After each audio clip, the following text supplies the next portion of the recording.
Hey, what's going on, everybody? This is a Black Manga Critic here. Y'all already know what it is.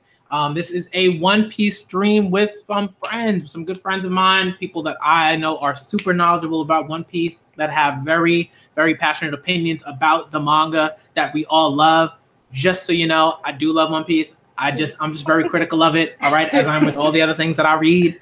That's just how it goes, okay? Yeah. So, yep. So what we're gonna do, we're gonna talk about quite a few things. Maybe we're gonna have a couple of other people pop into the stream, hopefully, just to add their 2 cents about the series, how they feel about it, from the start up until now, about certain things that we're gonna discuss. But before we get into that discussion, before we get into all the discussions, topics, and everything like that, really want to just have everybody sort of introduce themselves, say a little bit about themselves. They're gonna say who their favorite Straw Hat is, and then what their favorite One Piece arc is. And then after we're done with all of that, we're going to get into the nitty-gritty discussions and stuff. Okay? Sure.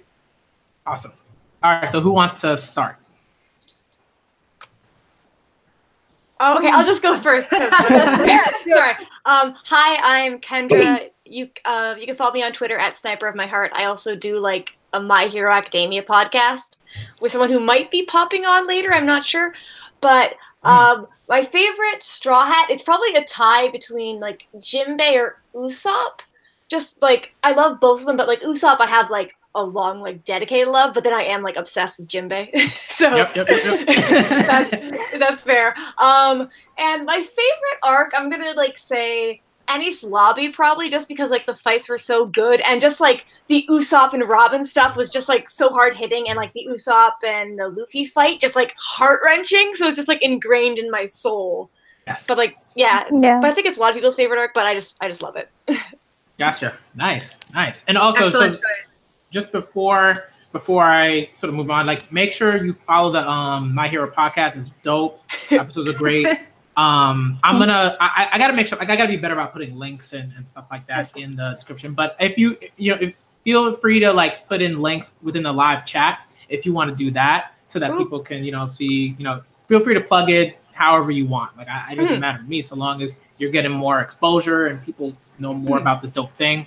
Awesome. I know I'm really bad about updating. We do have a YouTube thing, but I am so bad at uploading because like I have to like convert the audio into video, and it takes like hours to do it on my computer. Yeah, it's a pain. And I'm just incredibly lazy, so it's like no.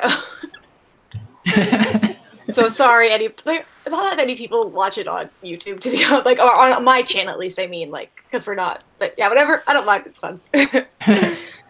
Cool. Okay, so let's see. Next is I can go. Yeah. Okay. My name's Maggie, but I'm better known probably online as Scarlet. You can follow me on Twitter at Scarlet Simply, or you can follow my Instagram and cosplay page as Simply Scarlet Cosplays. So I'm a One Piece cosplayer, fanfic writer. I've been doing this whole One Piece thing for like 12 and a half years now. Nice. Giving it a lot of life, giving it a lot of love, and just to kind of echo what Black Manga Cricket was saying, that like I criticize One Piece a lot. I'm very critical of it. That's probably all you'll see on my Twitter. But I love One Piece so dearly, and I criticize it because I've come to expect certain things from it. After 12 years of loving this series, I know what Oda's capable of, and I want to see him write what I know he's capable of. So I adore this series, but if you follow me on Twitter, that's like probably what you're going to see, and you'll see me rant about like really minor characters. Like I have the worst taste in characters. Great. Terrible taste in characters. So my favorite Straw Hat is Robin. Favorite arcs, most cliche thing obviously now is Enies Lobby. So they're probably like they go right together. So good. But I also really like Impel Down. Like a lot of pre-time skip, probably Enies Lobby is #1 for me, but I really love Impel Down too. Great arc. Me too. Oh yeah. Nice. All right. Yeah. Follow her cosplays. They are awesome. Yes. Follow my what? Cosplays. Your cosplays. My like 3 One Piece cosplays, because I refuse to cosplay other One Piece characters. They're like, hey Scarlet, you should cosplay Doflamingo because you're so like flamboyant. You'd be great. And I was like, yeah, I could do that.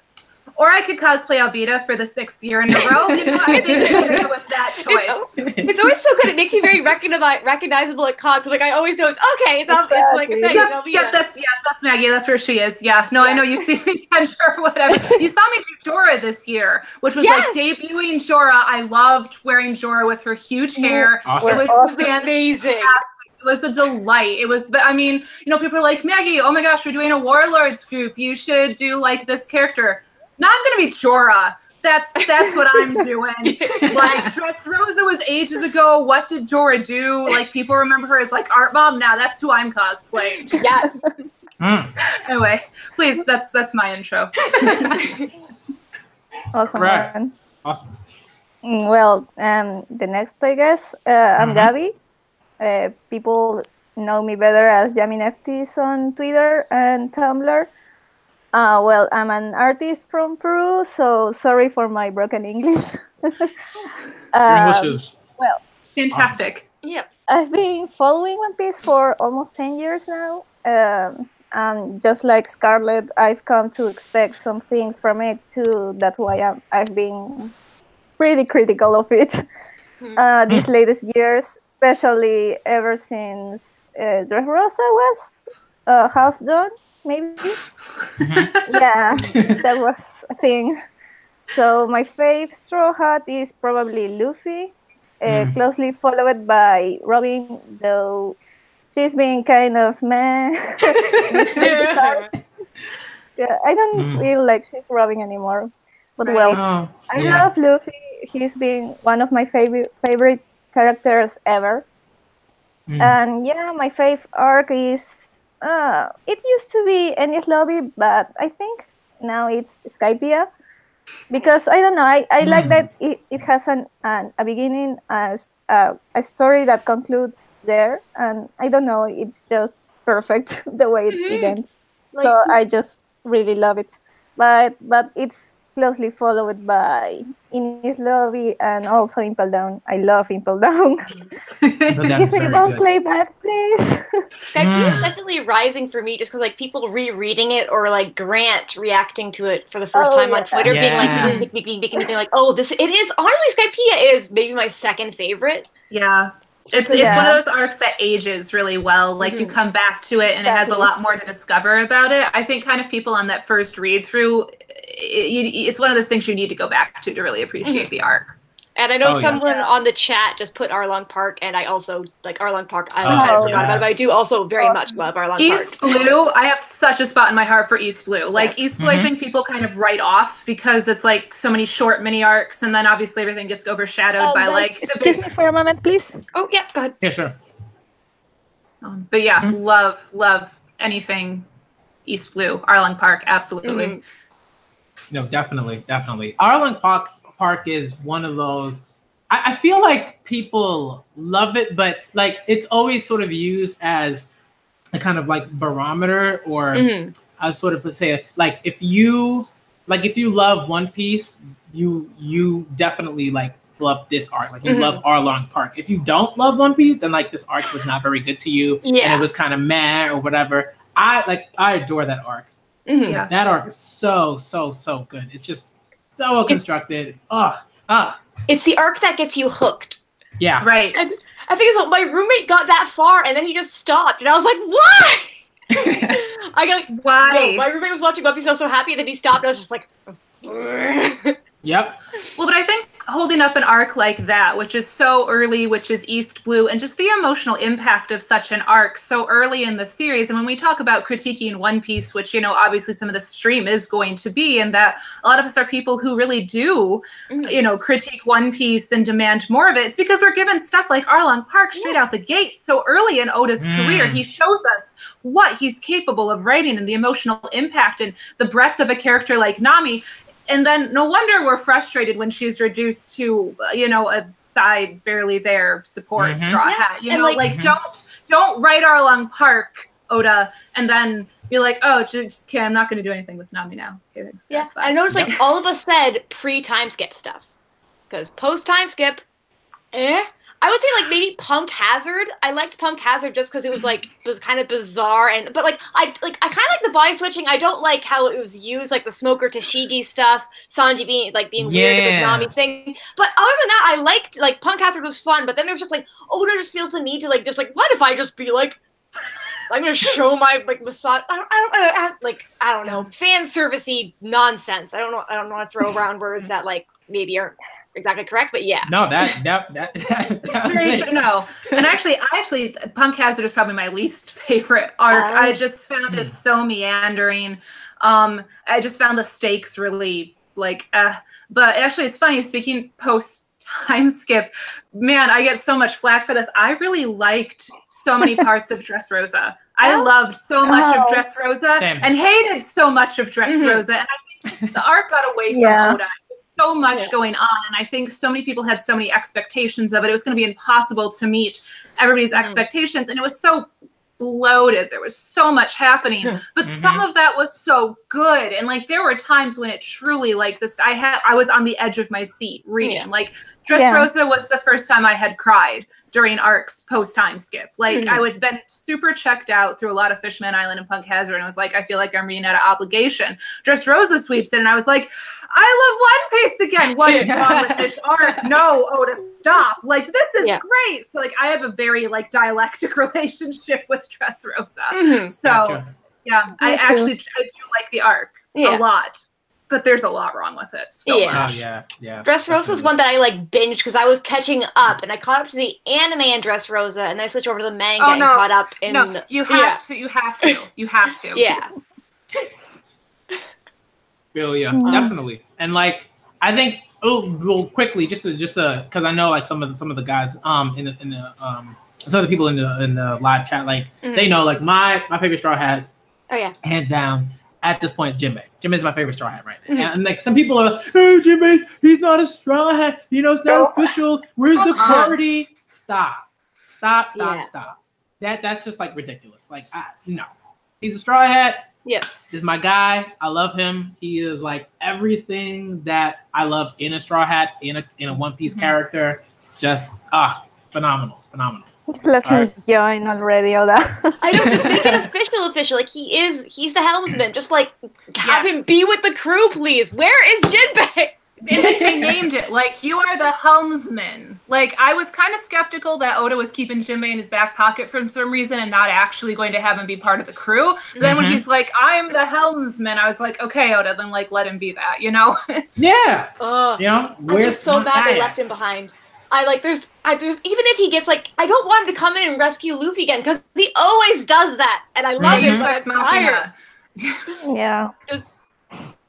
No, I was definitely upset like when they left him behind. But not even they didn't something. Well, I mean they left him behind, but I was just like, what? Like you could have like, why though? You could have easily been like set something up where Jinbei just went off with them into the sunset. Everything would have been fine. And I just think the anime. How close is it? It's almost there. I don't want to watch that anime. I'm gonna cry. Well, maybe if he was with them at the start of Wano, Wano would have gone pretty differently. Maybe that's why he took Jinbei out of there. Yeah, I guess like Jinbei's kind of harder to hide. He's giant and blue. He doesn't exactly blend in. He's the competitor. Alright, so we can I guess like so quickly the favorite arc, and then we'll get into like the Wano discussion. You all can discuss that and get into the nitty-gritty of it and everything like that. Favorite arc, probably Saburi. Saburi, I think, is my favorite arc. Nice. If I had to like pick one. Nice. And it's weird because like I love it because it's so devastating. I think that's one of the things like that I love about it. Like it's like a really critical point for One Piece because before that you're just kind of like like the crew's gonna stay together. We're just gonna keep going. Then just destruction. There's all this information. So many different characters that we meet. They all have this just dope vibe and personalities, and the crew just gets like just annihilated. like annihilated. Ash is here! Ash! Yay! What is up? Oh man. Hey, Ash. Hey everyone. How's everyone else doing? Good. Good here. Oh, pretty good. What's going on? What's going on, Ash? Do you want us to move on to like what we're doing right now, or do you like how you? No, whatever you guys are talking about, I'll just jump right into that. Then we can move on to other stuff later. We were just doing the intros, really, and then we were about to kind of get into how we felt about Wano as a whole. But we were kind of doing like favorite Straw Hat, favorite arc. I don't know how much time you have because I know you might have to go soon. About an hour or so. So okay. Yeah. Okay. So Ash, just quickly introduce yourself. Plug your channel. Plug all the stuff. Plug all the stuff. Okay, so my name's Ash. I think a few of you already know me from the previous streams I've kind of done on here. So, big One Piece fan. I'm an editorial writer for the One Piece podcast as well. I'm also an amateur YouTuber now. I started doing, reviews for a lot of the Shonen Jump series, One Piece, My Hero Academia, Promised Neverland. If you follow me on Twitter at King Cocoa Butter, there's a link to my YouTube channel from there. And I'll try to put in a link to all my past editorials and stuff. But yeah, quick and dirty on who I am and what I do. Cool. All right. So, quickly, Ash, before we move on, we got to get your favorite Straw Hat and your favorite One Piece arc. Ooh, okay. Start with favorite arc because that's the easiest one to go with. Water 7 Enies Lobby by far outstripped anything else in the series by a huge margin. So for me, that's always my go-to. And favorite Straw Hat, even though it's not quote unquote officially confirmed, it's got to be Jinbei. Woo! Yeah, it's the best. To come back. Yes, Jinbei, come back. You can blame it all on me. I think I stole that from Twitter. I think someone commented that a bit ago. Sorry. Okay. All right. So, basically, I'm just gonna let y'all talk about Wano, your feelings about it so far, great things about it, not so great things about it, and we're gonna see how long that convo goes on for, and then we'll move on to the other topics that we have lined up. Okay, and go. Okay, screw it. I'll go first. I feel like last time. I don't care. I'm just gonna get over with. Actually, overall, I've liked Wano so far. I am really curious about the Shami-san player at the start with the mask. Like, I really, really, really want her to be a character and not just, I get like a what do you call story structure? Like, I'm just I don't know. I want her to actually do something.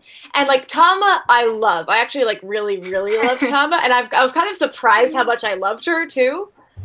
And I guess I'm a little worried now that I don't know how they can keep her in the arc without being like overpowered with her, like, she can control smile users, basically. So like, I from the bottom of my heart, I don't want her to be Hiro-ri. Sorry, I just don't. I want her to just be a normal little girl. Trying to think what else. I kind of want the rest of the crew to just get back together. And I know Luffy got captured. Oh no! But like, I'm interested in how that'll go because Luffy, like, whenever he's captured, sometimes like, is he gonna be like he was when they were in Whole Cake Island when he was like trying to rip off his own arms? But like right now, Luffy thinks his crew's dead, or at least most of them are, and that Tama's dead. So like that's most likely, or is he just gonna is he gonna be friend kid? Is he gonna be like happy smiley dumb Luffy, or is he gonna go like? I wonder if they will break him though, because this might be the closest, but also he's Luffy. No, I think overall I like Wano so far. Just like there's some bits where I'm just like. You're kind of almost hitting it like, oh, what's the girl's name? Swordsman lady. Who's not Tashigi. Okiku. Yes. Okiku. Okiku, I guess, like, it'd be cool. She's cool, but, like, I wish she got to do more. Okay, I've been talking a lot. You guys go to. Sorry. Oh, no, it's fine. Anybody can jump in. Anybody can jump in. It's fine. I don't really have a. I feel like it's still early in the arc for me to formulate a lot of opinions. I guess I'm not particularly invested in Jack or the headliners or whomever like our standing villains are going to be. I just feel like they're a little bit all over the place. We haven't really seen a whole definition of like what they're doing other than obviously like controlling the island's resources and working for Kaido.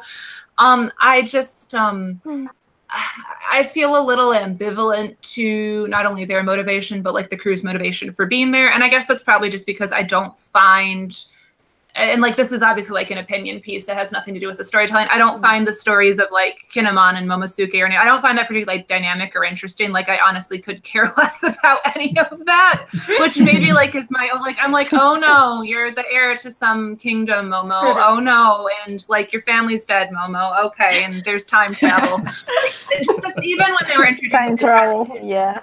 Even when they were introduced at Punk Hazard and followed us through Dressrosa, these were characters I had a pretty low investment in. I didn't find them particularly interesting. So now that we're getting an arc that revolves around them, I'm just still kind of feeling a little lukewarm. And I don't feel like the rest of the setting, like, you know, Kaido and, you know, his motivations for having Wano and the island's resources and it being isolated, I don't think that that's just been quite enough to get me fully on board. Considering that I'm not really rooting for any of our Wano kinsmen here, if you will. I'm kind of neutral on it so far. I'd like to see where Oda takes it. I do really enjoy the framing of it, the kabuki theater with the curtainings. I like how Oda's doing that, and I think it's a nice little slant for the storytelling aspect of him. So I'm really waiting to kind of form my opinions on it right now. I had some very strong opinions on Speed, if you follow me on Twitter. Oh, yeah. All right. Anybody else? I'm pretty neutral too. I don't know how to feel about it because both Dressrosa and Whole Cake Island had so good beginnings that I don't want to get too hopeful that we'll get a good ending for this arc. I don't know. I'm pretty skeptical, I think. Mm-hmm. But I like the setting. I kind of like Kaido because he's a doof. I like that he isn't just I'm so powerful, I wanna break everything. No, he likes to be drunk, it seems. Mm-hmm.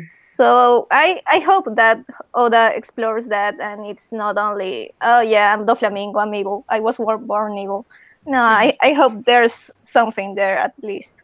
If he gets me to be invested in him, I think I'll like the arc. But when it comes, I think it'll be better because there aren't many women in this arc, so Oda won't go all short circuit on them.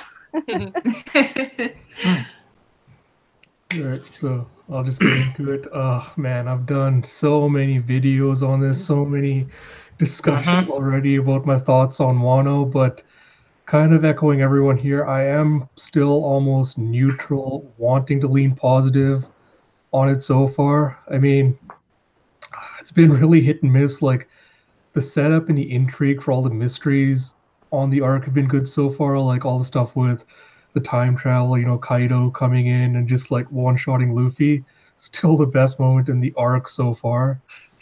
And all the intrigue of like going, you know, the ghosts of Wano, the prophecy and all that, that's really good.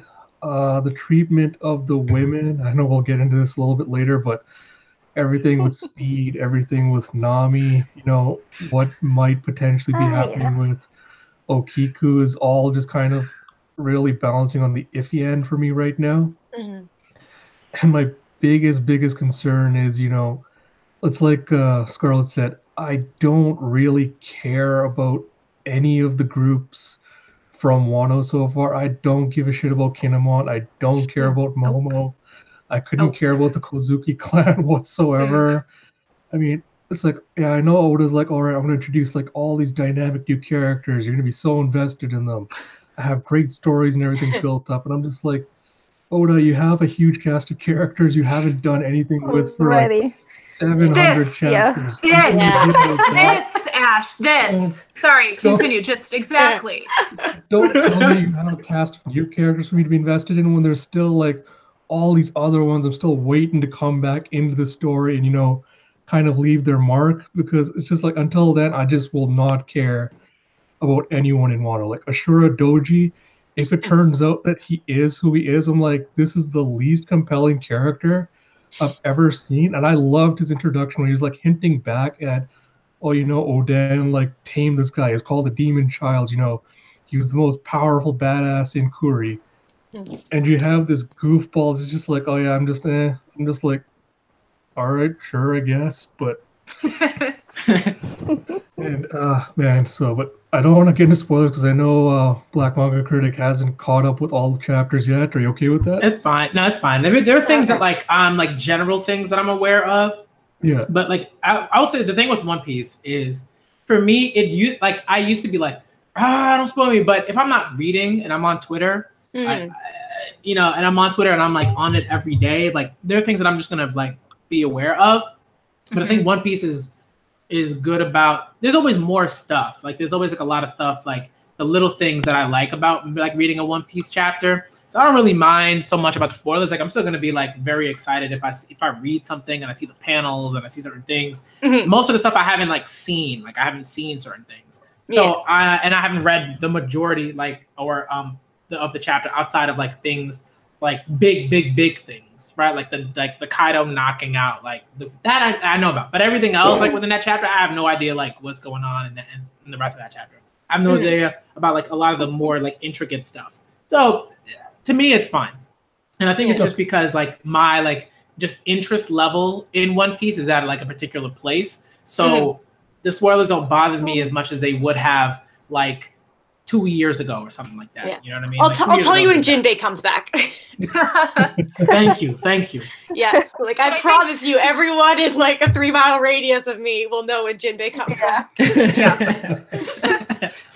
But I think you bring up a really interesting point, Ash, that like One Piece, it's like this hard balance to strike, that one of One Piece's greatest assets is its cast of thousands, and every arc we get new, fantastic, exciting characters. Like this is one of the reasons I got so on board with Dressrosa quickly, and that we love these wild, out there, so many characters, but at the same time, you know, there's like a balance to be struck. Because like if Oda throws us a chapter with Crocodile and Jinbei tomorrow, we're all just going to explode. Like there's characters that we are highly invested in already out there. Just look at the response to the Reverie. I mean, when the Reverie showed up, I was losing it. I was really excited. I was like, look at these characters I care about.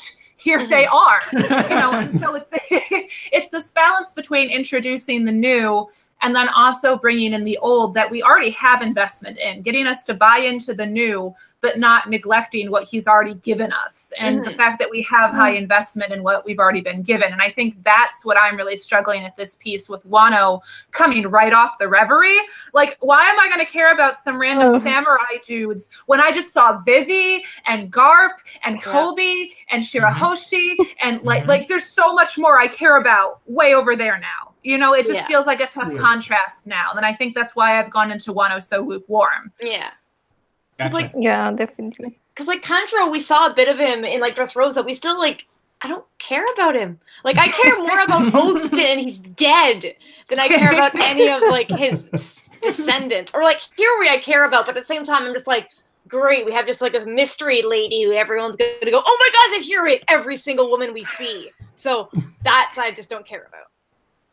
I don't know why, but I think I like it Momonosuke better when he was Kinemon's son. When they went and made him Oden's son, I was like, okay.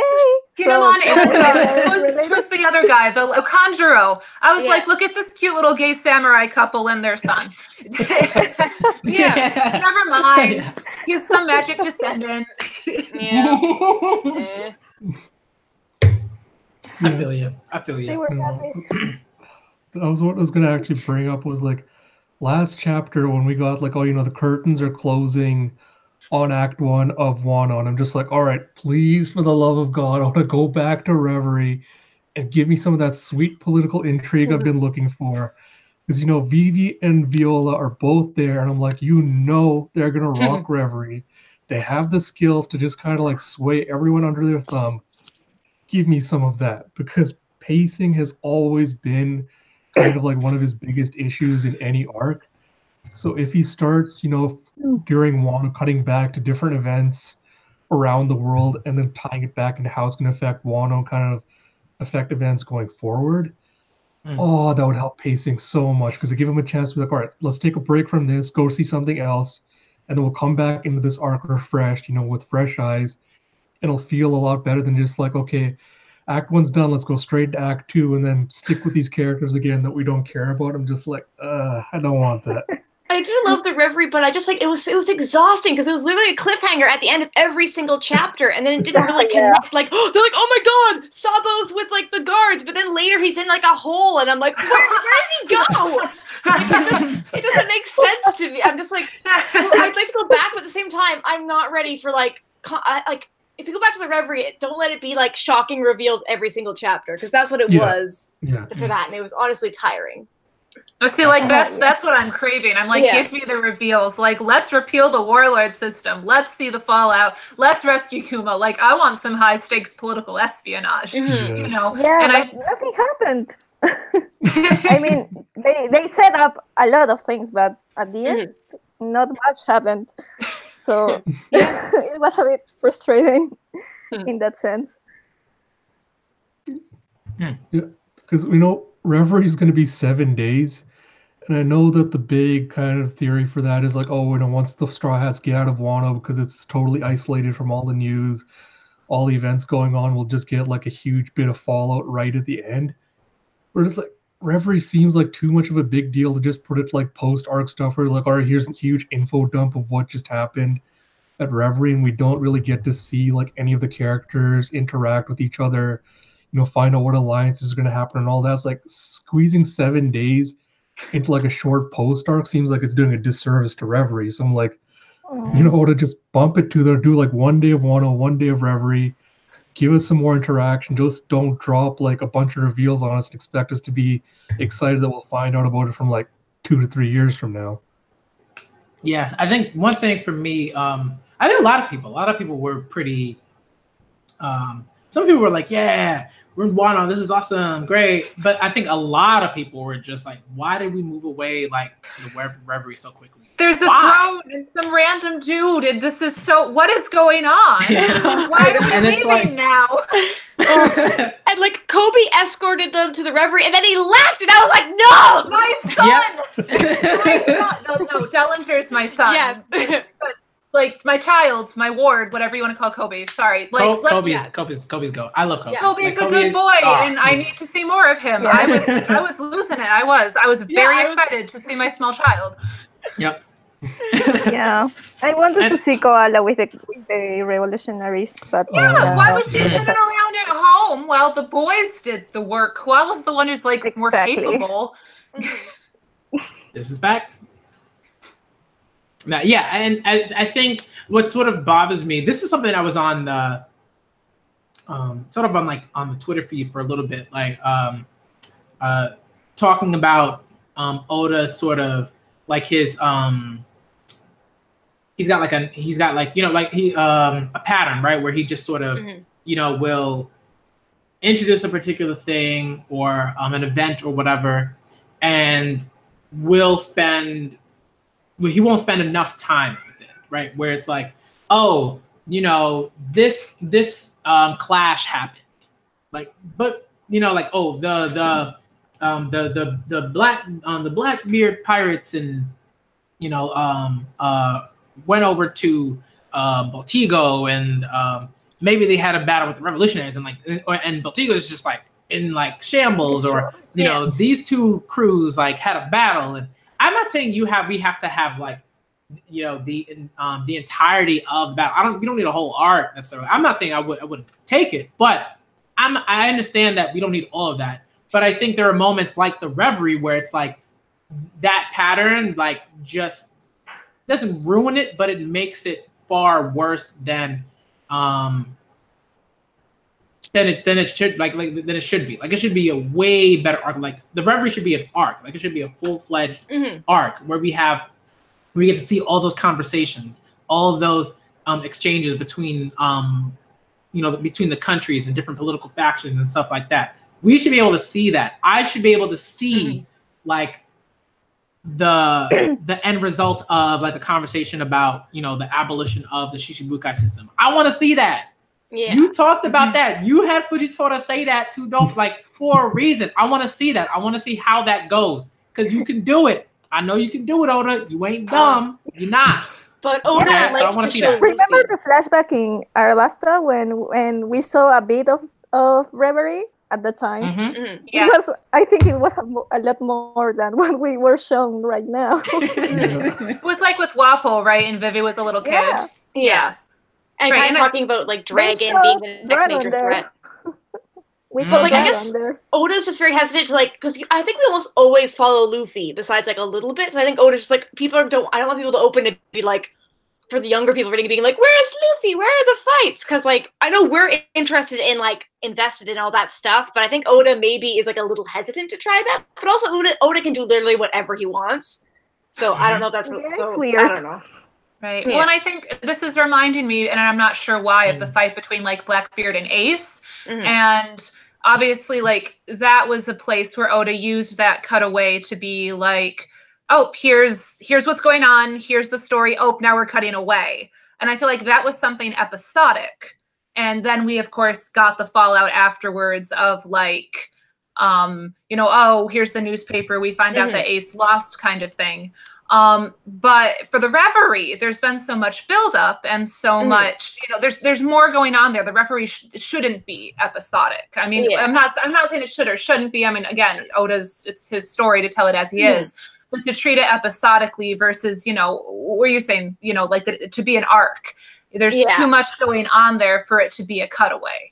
Yeah, and someone in the chat made a really good point. Like Damian Dixon said, like, Oda needs to start giving people answers, and not all of them, but he needs to give us something. Because, like, honestly, there are too many, like, mysteries. And, like, sometimes he keeps introducing more, like, rocks and just all that stuff. And I'm like, please, I'm just tired of, like, Shank's just a giant mystery man. I'm like, I don't care at this point. Like, I love him, but please, like, give me something I can hold on to. Like, what is rocks? What? Just everyone talks about that, and, like, nobody is close to it, but we all won't stop talking about rocks. And what is it? Yeah. And this is one thing, like, some people in the chat, they know this is, like, sort of a sort of term that I give into stuff like this, where, like, I call them, like, they're like Scooby snacks, right? Where you just introduce these, like, little bits of things that are supposed to kind of be like, yeah, let's keep it going. This is gonna be so great. We're gonna find out, right? And I saw that in the chat. And I was so confused. I was like, I thought they were saying, what if it sound like Scooby or something?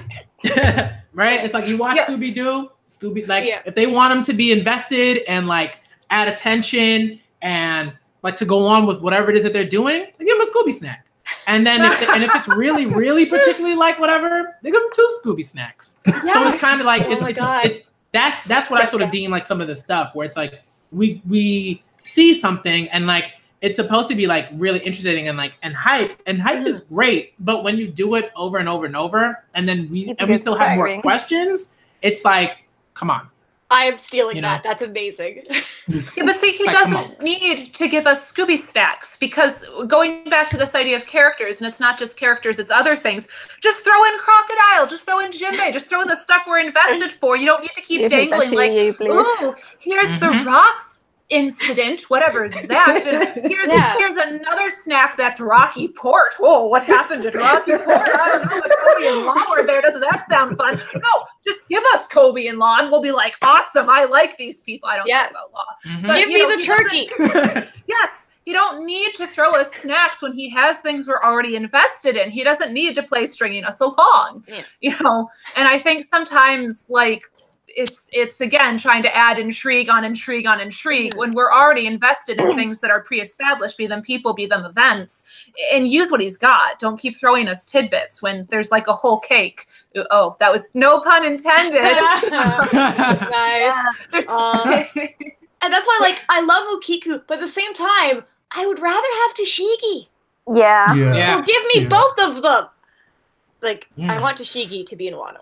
Yeah, definitely. The things that suffers the most are the characters because they've been really shallow these latest arcs. Yeah. I don't know. When Robin went to Seoul and she didn't get to do anything related with archaeology, I was like, what? Why couldn't we get something like in Skypiea where she explored the place and found out a lot of things? I don't know. It was weird. Hopefully she'll get to do that in Wano, maybe, because like Wano is like been locked, so maybe they have like more stuff that she can find out.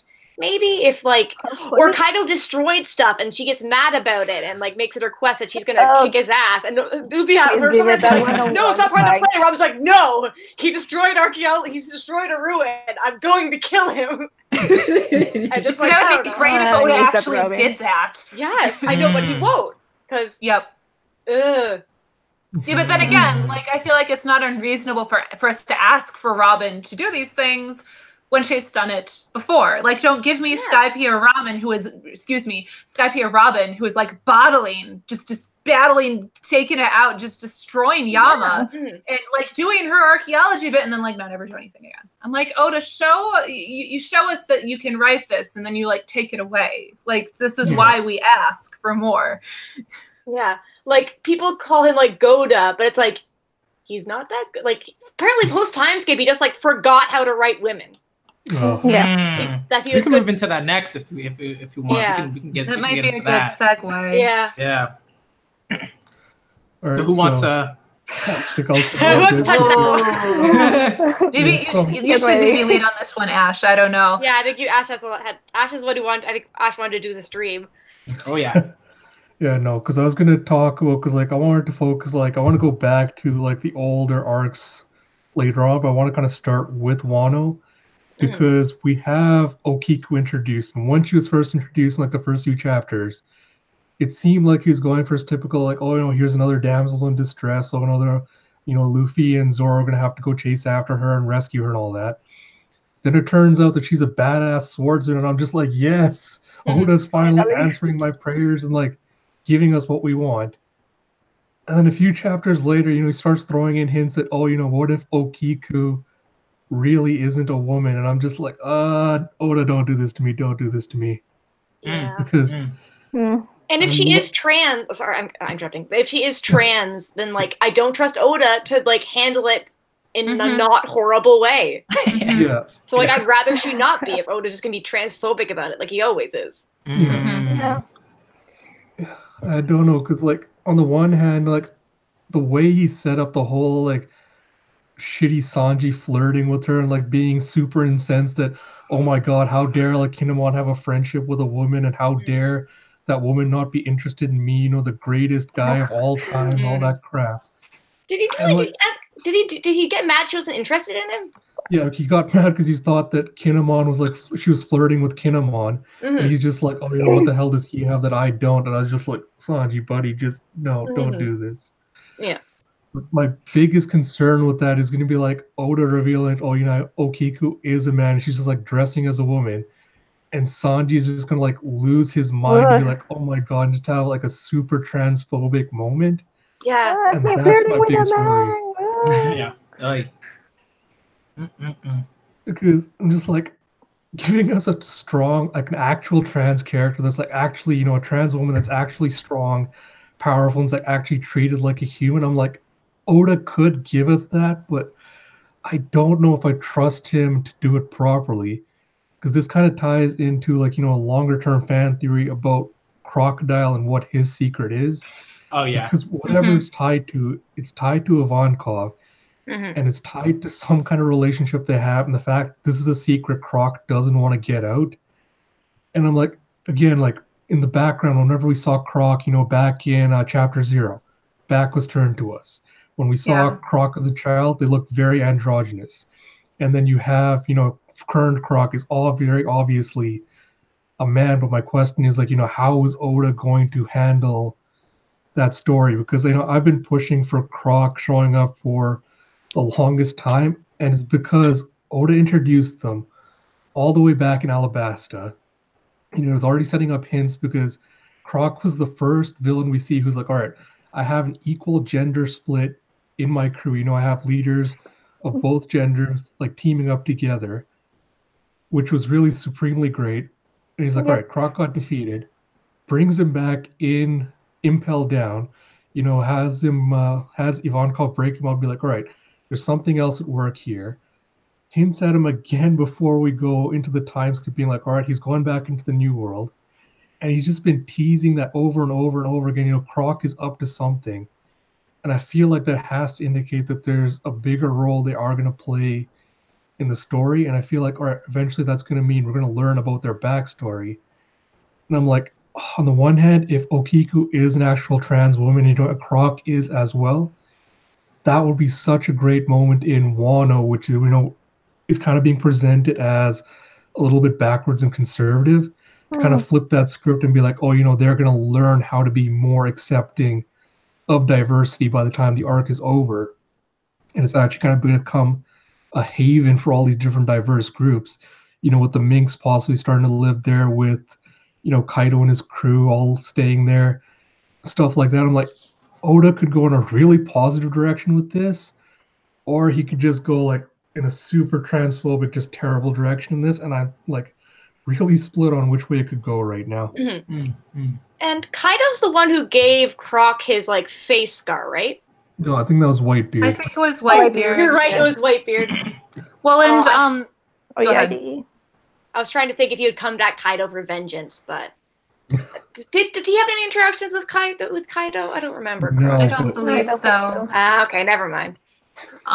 But just to further support the ongoing theory, Ash, and I was trying to find it and I couldn't, so I'm probably not speaking to this as accurately as I could. But the like game with the 7 bosses that the warlords are inspired from, at least the original 7, the one that like Crocodile is inspired by or something, is like described as like neither a man nor a woman or something. So there's like a gender ambiguity piece going there. So I feel like that, you know, and Oda's come out and said that he's based the warlords like off this game, and it's bugging me that I can't remember what it's called, but that it further supports that theory. It's just, again, how does Oda want to handle that in the story, and can he do it in a way that is not transphobic given his track record? I never knew that. I'm gonna try to Google 7 Warlords game, because that's what I'm trying to find. Yeah, they're inspired by this is like old. It's bugging me that I can't, because I've talked about this before and I can't remember it. Interesting. Anyway, more of a tangent, but yeah, I agree with what you're saying, Ash, that it could be well done and it has the potential to be really well done, but given what the setup is now, I'm not sure how Oda would pull that off or do it in a way that's helpful. Yeah. So quick insert here. The game was called Romancing Saga 2, and it's from the early 90s. Thank you. Thank you. Yeah, so you have, I mean, it lines up to the warlords with the T, because you have one that's the queen of an island of warrior women, and that's who has a temptation skill that charms men, one that can steal souls and create zombies, a tyrant who modified his body to become stronger. So, and then the last one is, someone that is apparently like both male and female, something like it's a male soul possessing a female body or something, is like the translation someone came up with it for it. So, I mean, there's very strong indications that's the direction he's going for. That's cool. Croc. Could you put the link for that in the chat?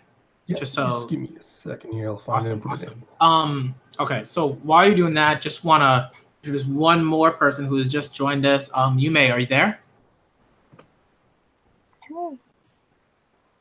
Yume, are you there? Is her mic? Oh, okay. Hey, what's up? What's up? Finally, it's been a long time coming. Like, Yume is like one of those people who's been here like from like the like beginning. Like when I just started this channel, when I like started Twitter, like I was covering. I like that. This is when I was still doing like reviews, like proper reviews, as opposed to like live reactions and just sort of initial thoughts to like the chapter right after I read it. Dope. How are you, Yume? It's hella noisy in here, so I'll just be muted because no. Okay. All right. So once Yume's got that like under control, feel free to unmute and like, you know, have this discussion with us and everything like that. But just wanted to shout her out because like she was like one of those like old school like people who just been there, like supported me and supported the channel, supported like, you know, just supporting people who like were covering the Promised Neverland and man. All right. So I'm really, really happy that she's here. Yeah. Let's get to, so we can keep talking about, so maybe we can just kind of talk about like in general how we feel about, you know, the way Oda has sort of like treated like women and the sort of and the characters and sort of the track record of that, and just like, you know, and you know, we could also talk about like, hey, like here are some like dope characters that we love, and here's what Oda's done like in an amazing sort of way, and you know, and then all right. So don't write Rebecca when you can write Belmare. Like, that's how I look at it. Like there's great examples and there's terrible examples. Oh yeah. Wonder what happened to Girls Got to Be Strong too. Yeah. Remember that? Yes. Yes. Oh, Belmare. You know, and it's weird. Rebecca's one of those examples that just it really gets under my skin because it's like there were just so many little things and so many little jabs at women and girls and like to say like, oh well, you couldn't possibly be an offensive like person. Like you like in the sense like you couldn't possibly use a sword with like you couldn't possibly use armament haki. That's like an aggressive like attack like sort of style. No, you're one. So right. So you're really good at dodging. It's okay. It's just like, and then never let her do it again. You know, like let's never use observation haki and always dodge things because that's what women are supposed to do. They're just supposed to avoid harm and not get and not hurt anybody. I was like, come on, man. And like she started out bad, like good, and then like they always start out at like a high note, and then Oda just like throws the ball out a window. It's not. I would not say Rebecca started on a high note with her stupid armor. Oh yeah. Oh, that was. I had no expectations from her from the start, but like Oda, you talk Scooby snacks. Like when we have this fight with Diamante, I'm like, all right, this is when Rebecca gets shit together. This is when Rebecca's like, no, forget my pure hands, forget this. I'm gonna, you know, go at it. No. She's just, oh no, Diamante killed my dad. I'm gonna stand around and cry, even though I have a sword. And like, oh, like I was like, Diamante, you just get her, man. Get rid of stab him.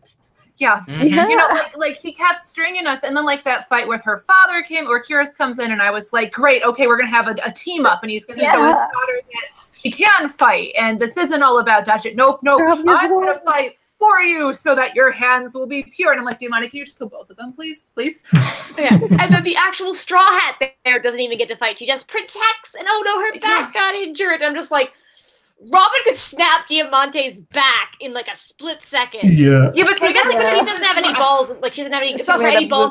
She doesn't have any balls in the game. Like it's not her fight. It's their fight. So that has to make sense. But it just that's just a character where okay, fine, you can say what you want about her outfit.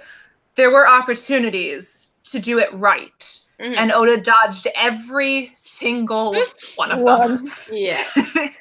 Yeah, I was pretty invested in her. I remember I hated her outfit, but when she cried in front of Luffy saying she wanted to protect Soldier Sun, I was, oh, she's a cool girl. I mean, she wants to be strong for the soldier that it's obviously her dad. But then, yeah, it happened. And then Sabo got her and saved her, and why? Why did she? I mean, I would have preferred to have what was his name? The blonde guy, Cavendish. Cavendish in the finals than Rebecca because she did nothing. It was like, okay, she's there, so Sabo can go and save the girl. Yeah, I mean, he's my son, but yeah. No. Yeah. So quick note I just want to make about her outfit because this is something else I wanted to bring up. But in the SBS questions that Oda gets, like those have also just been kind of steadily getting worse and worse and worse as time goes on. And I remember there was that one question where someone's like, "Oh, does Rebecca wear any underwear under that, chainmail bikini she's wearing?" And Oda's kind of like, "Oh, I don't know. Like, I'll never tell. Like, leave it up to your imagination." And I'm like, "She's 16 years old, Oda. Like, what the fuck are you doing?" That was just like this major letdown because she could be so awesome, but she's just, why? And also, she's just like, for some reason, Oda decided to like clone Vivi, but take away any of her backbone and stuff because they have like same face. And I'm just like, we liked Vivi not because like she was a pretty girl, but like she was like badass and like she fiercely cared about her country. And then we have Rebecca, and she just like cries a lot. Like she should see. Okay, sorry. I think I sorry. Go ahead. No, it's okay. This would be a long ongoing theory, but the way this idea of that Vivi, if you want to call them mirrors because they're very obvious between Alabasta and Dressrosa, and Vivi is this companion character who joins the crew because she has a stake in Alabasta, and then her stakes become the Straw Hat stakes. I don't believe Rebecca is the true parallel. It's actually Law. Law is Vivi in is her parallel. So I guess that's why I don't hold Rebecca to the same standard as Vivi in the story arc. As a character, she should absolutely be written to the same standard as Vivi, but Law essentially, and like just my perception of the arc, occupies the space that Vivi would if we call the parallels between Alabasta and Dressrosa. So I guess like I don't look to Rebecca as replacement Vivi, and she does a bad job of it anyway, but she should still be written well. Just that like her role as princess isn't the equivalent of Vivi's. Yeah, I just mean like they literally have the same face. Yeah. Oh yeah, absolutely. So that's I was being very literal. But I definitely agree with you as well, though. That like, I like Law as Vivi, kind of just like the person like fighting for like being very invested in that moment. So I don't know. I was laughing so much in Reverie because I couldn't I couldn't say who were what. I know, it's just so bad. Like Oda, you can, like everyone's like people say Oda again. I'm just like, at least like if you believe in God or whatever, at least he knows how to create different women. Like different people exist in reality, and Oda just like. If you can't draw, it's not that hard to draw women. Like I can't draw for shit. But at least, like, I can understand the concept of drawing different faces. Well, Oda is actually quite capable of drawing different women. He just chooses not to, and I think that's awesome. That's the worse. frustrating piece. If Oda had drawn nothing but Nami clones straight out the gate, we would be having a different conversation. But again, this whole idea of we critique Oda because he's shown us he's capable of one thing and then doesn't do it, or he gives us something good and then doesn't continue it. Like, I'm sorry, give me, when you can draw Miss Monday, like, give me more of that and stop redrawing Nami all over and over and over. And, like, even some of the Kuja, like, there's some great body diversity going on in Amazon Lily. You got thick girls, you got muscle girls, you got tall girls, you got girls all over the place. They're not wearing much, but at least there's body diversity. You know, give us that level of diversity. Because, I mean, you look at Dressrosa and all the male Coliseum contenders or whatever, like, their designs are all over the place. You look at the ladies of the arc, and they are the same. Except for Jorah, who I love. But... and there was one gladiator lady that was pretty big. Oh, she appeared in one chapter. Oh yeah. It's a choice of Oda's. It's not, you can't say like he's bad at it. He's deliberately choosing to do it. He actively chooses not to draw women diversely when he is perfectly capable of it. And then the women he does draw diversely, like Queen and Jorah from Dressrosa, he treats them like shit, and it's really sad. And like even Sanji, who loves women, if he sees a woman who doesn't fit his beauty standards, he treats her like garbage. But I think that's the problem. Like he only knows one way to draw attractive women, you know? Like if he draws them in a different way, they are not attractive, they are not beautiful, they are not relevant, and I think that's just the way he thinks, I guess. Yeah, like Oda, you're drawing with your hand and not your boner.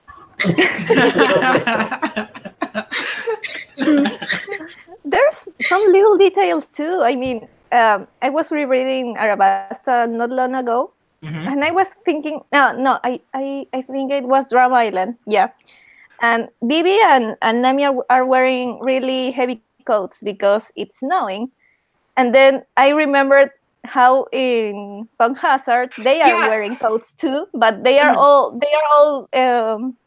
in the shape of their bodies instead of looking big, and it's like, why? Why? Oh my god! Right? So when you show us you're capable of doing that, don't do it another way. Yeah, like ugh. Yeah, and that's like bare minimum. It's like draw a coat. It's like coats look like coats. That's one thing. Like, no, go ahead. Sorry, guys. Their shape there. We all know how they look without clothes, basically, because they never wear them. But, no, you don't understand. You have to draw female clothes. Those are different. Okay, exactly. And I remember one time I was talking with my fiance, and I can't remember what I was. I think I was watching Food Wars, and she saw one of the girls in like their chef like outfits or whatever, and she was like, this makes no sense. Like, breasts don't work that way. Clothes and breasts don't work. Like, that's not how that goes. And she was like really adamant about it, and I was just like, yeah, like I wish I could have you in a stream to talk some sense to these guys that just like don't understand how clothes and like anatomy works. Yep. It was just like it was like, yo, and this is something that I think a lot of people just kind of a lot of them sort of like just kind of choose to ignore. It's like women say this all the time. They have conversations about this all the time. Like, these are things that like y'all notice. And for a lot of like it bugs you, in a way that I think with guys, like, they're just kind of like, whatever, it is what it is. Like, look at this hype moment, like that doesn't matter. Like, but look, like Kaido, like, put a bounty poster and put it in front of one of his subordinates and whacked him out like a mountain. Like, that's amazing. Let's focus on that because that's cool. But let's totally ignore all this other like, crappy stuff that's like consistently going on. I'm just like, come on, like a lot of us, I think, you just need to be better about that, Yeah. But what are some other like particularly like just like moments where we say like, okay, like this design is just like ridiculous, or this woman could have been written just better. Could have been like had like more like depth or well-rounded or whatever. What are some like? Just one little thing. I think there's someone in the chat who said that the legal consent or the age of consent in Japan is 16, and that's why we should leave Rebecca alone. But please, that's not the point there. At all. Not the case. They changed it. So like different. I think each like province in Japan actually has it raised individually, so that's not even really true. Exactly. And there are women there who complain about it too, so please don't shut their voices too. They have every right to complain about the sexism in Japan too. So please. and there was a I can't remember exactly what it was called, but there was a pretty large sort of movement. I don't know if I feel like it's still going on, where they were like sort of their kind of on Me Too, where they were talking about like all the stuff that they have to deal with in the workplace and just culturally and stuff like that. Yeah. And like, that's terrible. And like, how like people Lesters on like trains is common. How people like really get off on it. And I'm just like, if someone touched me on a train, like, and was like, I would punch them. And like, I would though, because I feel like you'd be like attacking them was too violent. But also, no, like, why is it so common? They have like women only trains or like cars because people it just makes me so mad, and like women are upset about it, and like one of the politicians acted like, oh, it's the same as being like gay, so it's like it should be protected. It's like, no, it shouldn't. It's not the same. Sorry, I'm just kidding. There's some dumb shit. I actually saw 2 articles about that. Crying is a way to normalize sexism, and it's not okay. It's not. Mm-hmm. I actually saw 2 articles about that recently, like one talking about how prevalent sexism is because of how patriarchal Japan's culture is. And then one that was talking about, how manga, because there isn't very much like in the way of sex education there, or like talking about consent and different kinds of things like that. And one of the articles is talking about how, manga is actually a big kind of educational resource for men and boys to like learn about this stuff. And so many of them are like, oh, groping's okay. It's just a joke. You don't have to take it seriously, or boys will just be boys. They just do this kind of stuff. they're talking about how like harmful ideas like that keep getting propagated over and over again in the same manga over and over again by different authors, until it kind of just pervades the culture into thinking, all right, this is okay, and you just have to kind of put up with it. And like, you know, that's a big part of the problem. So it's not like there isn't anyone there speaking out about these issues. It's just that their voices aren't being amplified the same way that everyone else that wants to think it's okay is. Yeah. And just a quick interruption, sorry guys, I have to actually get going. So I have to go get my board back from the event. But this was a lot of fun. I will try to come back and, you know, sporadically input stuff into the chat, but I'm looking forward to the rest of the discussion. Sure. Awesome. Thanks All right, Ash. Hi, Ash. Good luck. Good luck. Thank you. See you later. All right. Who are some? So maybe what I can do here is maybe sort of shift to who are some of the women or girls like in One Piece or characters, right? Or characters in One Piece that you feel like Oda has done a great job with, where it's just like, oh, this is why I love One Piece. Like, this is where I feel like that sort of representation. This is where I like can say, yo, if I'm talking to somebody else, read One Piece. Like, read One Piece because of these like women. Read One Piece because of these girls. Read One Piece because of these like characters. Like, who are those people? That's hard. That's really hard. I mean, I feel like I've been at this 12 years. 7 years ago, I would have been like, read One Piece because of blank. Now that's a lot harder for me to say. Yeah. Gotcha. So I would say, like, for pre-time skip, I would say read One Piece because of Robin. Yes. Absolutely. Then after that, no. Because, like, she, like, Enies Lobby, she was amazing. And before that, too. And then, like, I think Oda just kind of, like, forgot. He's like, okay, I reached the peak. And now, like, now she's, like, a lot warmer to the crew. And now I'm just, like, not gonna do anything. And she's just kind of there. And like she'll make occasional like, oh, this is a really dark joke, and that's we're like, oh, something that's cute. And it's like, let her do stuff. Let her like, I don't know. Yeah, after time skip, it's being really bland. I think Otohime is the only one I love post time skip. Big Mom, but was a good chance that she was there, and then. I don't know. Yeah. After time skip, I can't think of anyone except maybe a bit Jola. I love Jola, and she's great. She has such a fun power. She's such a fun design. But Oda chooses to use her as a joke because she's not conventionally attractive, and that breaks my heart to see such a fun, outlandish character. Like, I love Giola. I would have been delighted to see her be like one of the, and I'm not just saying this out of preference because like Dellinger is my child and she raised Del or whatever, but it's like I have great taste in characters, but like I would have loved to have seen her on tier with one of the execs, like the high up ones. Like give her a Treble or Pika or whoever. Her powers are so fun and loony and outlandish, and it's characters like that are why I read One Piece. You know, not for your typical shonen archetypes, for the women who throw magic art clouds and like children in high heels and fish. There's such fun to be had in a character like her, and Oda didn't do anything with it. Sorry, done. What he did with with Senor Pink was I didn't like him, but I get that he did that with the character. Why couldn't he do that with the others? I mean, what about Yoda? What about Dellinger? They didn't get any screen time. It was really meh. Yeah. It's really frustrating because it creates this like big narrative and that's a whole other discussion point, but it like made for this massive narrative imbalance. Like I liked the Senior Pink flashback. I don't really like Senior Pink, but I liked the flashback.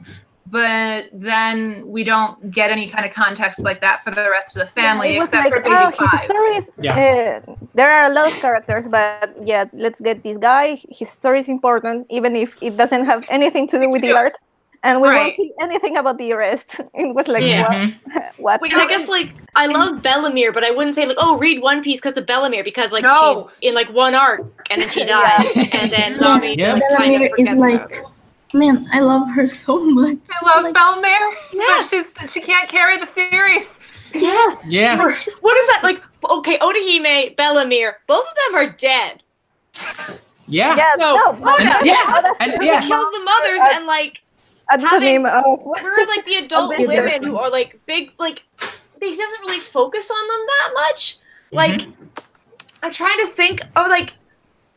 The only like Otsuru would be cool if we saw more of of her, but for some reason all the women usually get like shafted a bit. Like Big Mom even gets shafted in her own arc because she just becomes a mindless machine instead of being like, because at the beginning she's actually interesting when she was like, oh, I don't care about this. She was kind of like actually doing stuff, but then Oda just like, oh, she's actually good. No, I gotta like, she's just gonna be a mindless machine. It's like, that's not interesting. Yeah, she just throws a tantrum for the second half of the arc. That's not a lot of agency. She just goes mad because she's angry. Versus here's this woman who's scheming and plotting, and also wants a utopia and also wants these other I mean, like, there was interest and intrigue to her, but that all just got shafted to her zooming around on her clouds, screaming and cackling like a witch. The focus was put on Pudding. That is such a wonderful character. No, don't say that. I kind of like Pudding actually really grew on me because I like. I don't know. I do find Tsundere Pudding funny, but that being said, if this is the problem, like if Oda would consistently write women who are villains and women who don't have to, like freaking Baby 5, like who don't have to be redeemed by a male character because like no woman is a villain of her own agency. She's just, you know, needs a man to set her on the straight and narrow. Or women who consistently get shafted, like look at Tsuru. She's supposed to be on tier with Garp and Son Goku. No, she's just Vice Admiral, whatever. You know, if Oda would give us consistent women, I would be okay with Tsundere Pudding. I thought that was funny in and of itself. Yeah, same. But it's funny to see her, oh my god, like that one panel where she's like, I'm not helping you. It was great. I loved that. It was funny, but it speaks to a larger tier of like, but like it's oh, I'm ugly. Oh no. For God's sakes, Pudding, get it together and shoot him. Just do the world a favor and shoot him.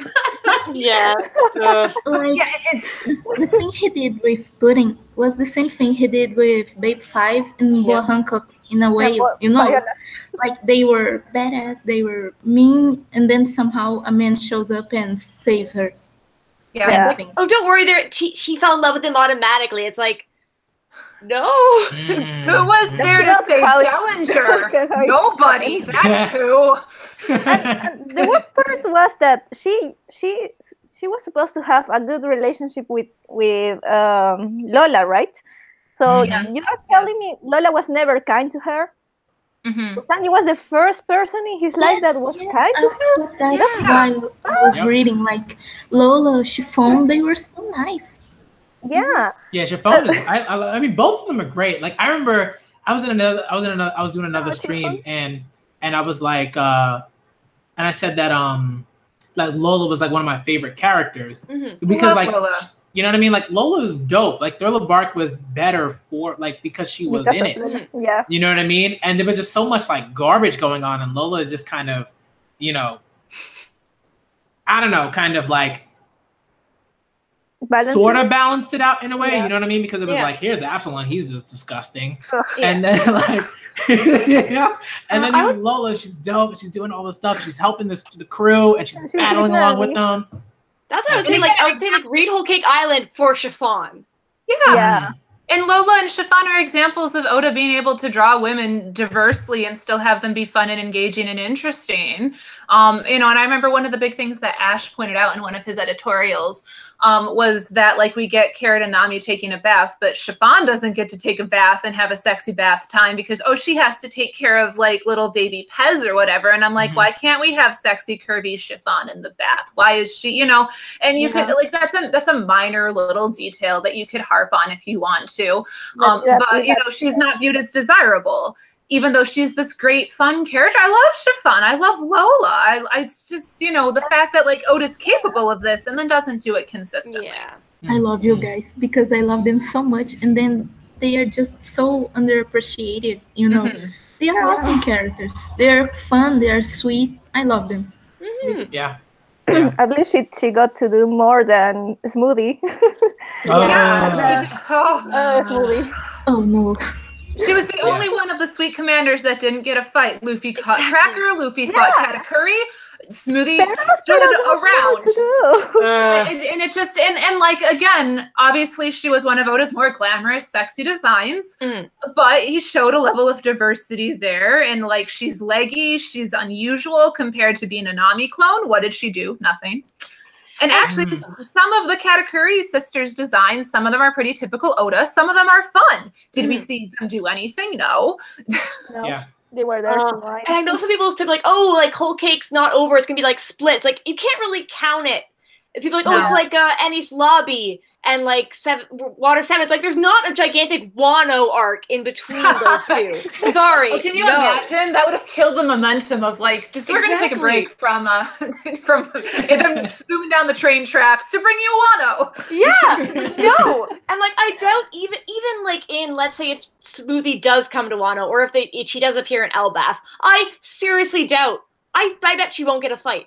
I don't think she won't do a thing. She won't do a thing. Okay, I'm challenging you, Oda, right here, right now. I'm putting $1 down on Smoothie never getting a fight. But we can put Smoothie in the sexy burlesque fan service calendar. She didn't do anything, but she can be in the fan service calendar because leggy ladies. And I'm like, what did she do? Nothing. Yeah. She was here to sell a product. And she was like, and I think that, but it's like there's not doing anything with certain characters. Particularly women, and then there's like making like portraying them as like incompetent. Like she's like legit like incompetent in like Whole Cake Island. There's just ridiculous moments after moments where she just gets lost. I'm gonna get big. You know? Yeah, he's like a joke in the fandom now, and it's just like she could have been such a badass, but instead, It's like you're a commander, like a commander. Yeah. I'm here with Katakuri? I don't think so. But also, all the little guys got to do more than her. Yeah. Oh. I will speak to, and this is a very double-edged sword. I really loved Brule. I think she's a fantastic. She's amazing, but it's so sad to see again this conventionally unattractive character dragged around and being like the Straw Hats are like actually really abusive to her. Yeah, she's dragged around being the butt of everything that arc because she's like this ugly witchy character. And I was like, if she and Pudding had traded places, not only would we have had like people have heard me harp on this for so much, but not only would that have been a better story and more interesting story for Sanji, it would have made the Straw Hats look like total jerks if they had treated a character like Pudding the way that they treated Brule. And that just shows the way Oda like plays these like, oh, we have the mean ugly character here and the pretty character here, and like how he plays our own biases. Like it would look really awful if the Straw Hats had like tied up Pudding and dragged her around the whole arc. It would have been like, whoa, Luffy, chill out. But he's really shitty to Brule, and everyone's just like, oh, it's Brule. And I'm like, but I like Brule. Yeah. And like Brule say she also like doesn't turn good either. She just consistently doesn't like the Straw Hats. And then she does get like that nice moment with Katakuri at the end. Yep. The only thing that made me like a bit Katakuri. Yes. Yeah. Oh man. Whole Cake was a trip. I could go on all day about Whole all Cake, the things that I don't like about Whole Cake. There are things that I like. Totally. Definitely. I just got so mad when Luffy went back to fight Katakuri again. Even though like I know we had to like fight to finish him. At the same point, I'm like, literally just leave him there. He can't leave himself. He can just sit there and eat his donuts in peace. Oh, macho fight. Yeah, exactly. Like, and even like sometimes I do like macho fights. Like there's a episode in like Yu Yu Hakusho. There's like Kuwabara has like a really macho fight with another guy in the Dark Tournament, and I loved it. It was great. Yes. But it was very.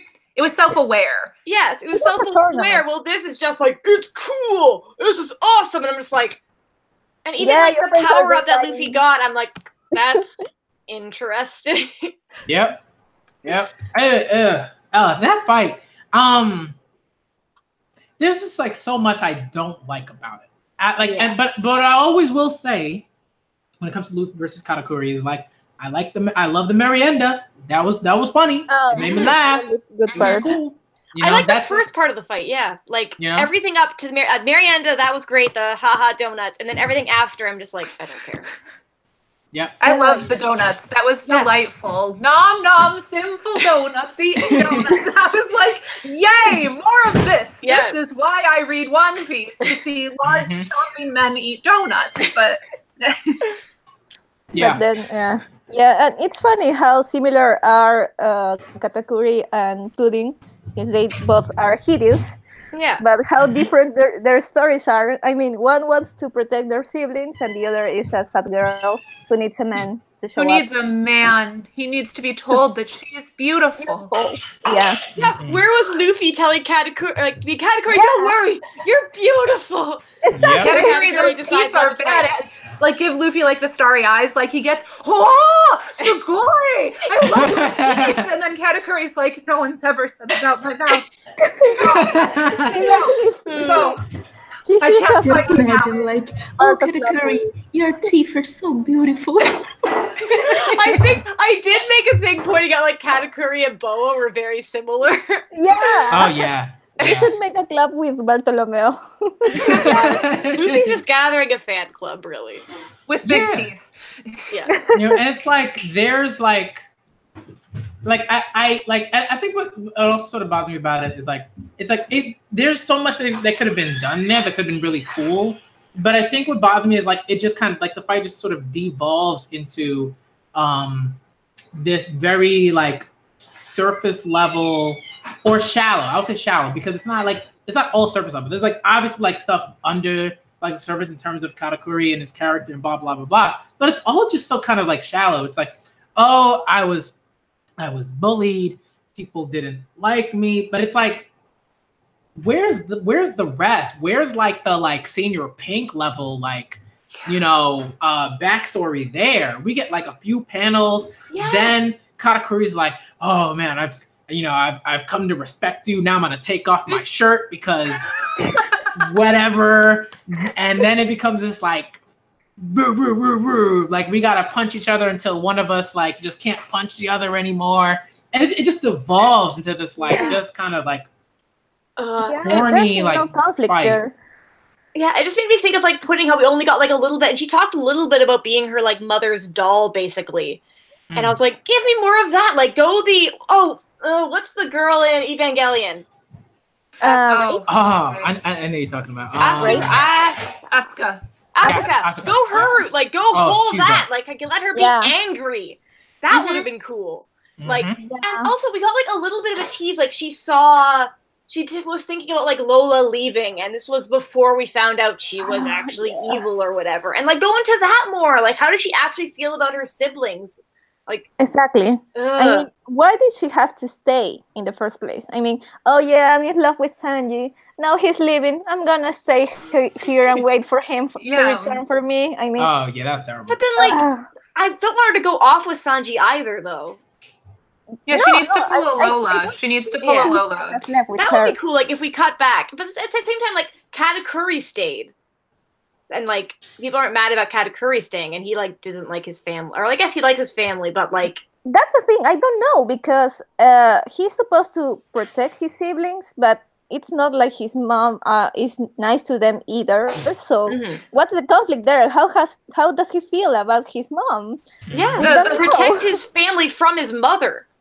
Yeah, the familiar relationship in there is just like, that's its own topic. Like the Charlotte family is so messy, and their relationship with each other, not just like with each other and with their mom, and with like it's so, there's so much there that's confusing and inconsistent, and like like they don't really. Yeah, and like they don't really seem to care about each other in the same sense that, say, like the Don Quixote family does in their own convoluted way. Yeah, that's but I mean, they're a very interesting parallel. Very interesting parallel. Yeah, but they show Katakuri caring at the end, so I don't know what is. And he's like the only one who does. Like, kind of nice that shows like found family versus the like family of blood, which can be shitty, but like. No one gave Katakuri the memo, unfortunately. Yeah, exactly. I don't know.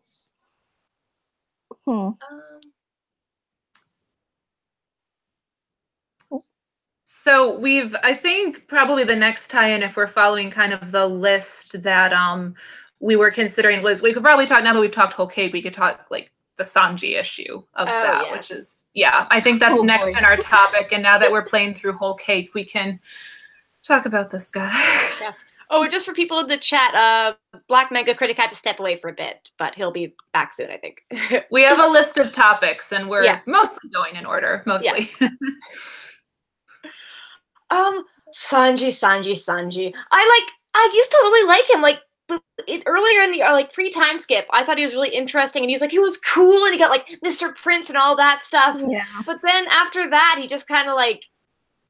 Oh, by the way, he's transphobic. Oh, but and then even pre-time skip, there was stuff about like how he treated like Lola during Thriller Bark, and like other stuff he did, like being really creepy with Nami. But then just like post-time skip, it just went rock bottom. Like now, like when he got captured, when he was like on Whole Cake, I was like, good, stay there. I didn't care. I didn't care about Sanji. And that's where I am right now. I don't care about Sanji. He's just become like a one-joke character for Oda. Ha ha. He has nosebleeds. Ha ha. He doesn't think women are people. I don't know funny. I'm so glad he judges women by their boobs. Great. Why was Whole Cake Island about him? I mean, we were supposed to care about him and Germa, but Germa was there.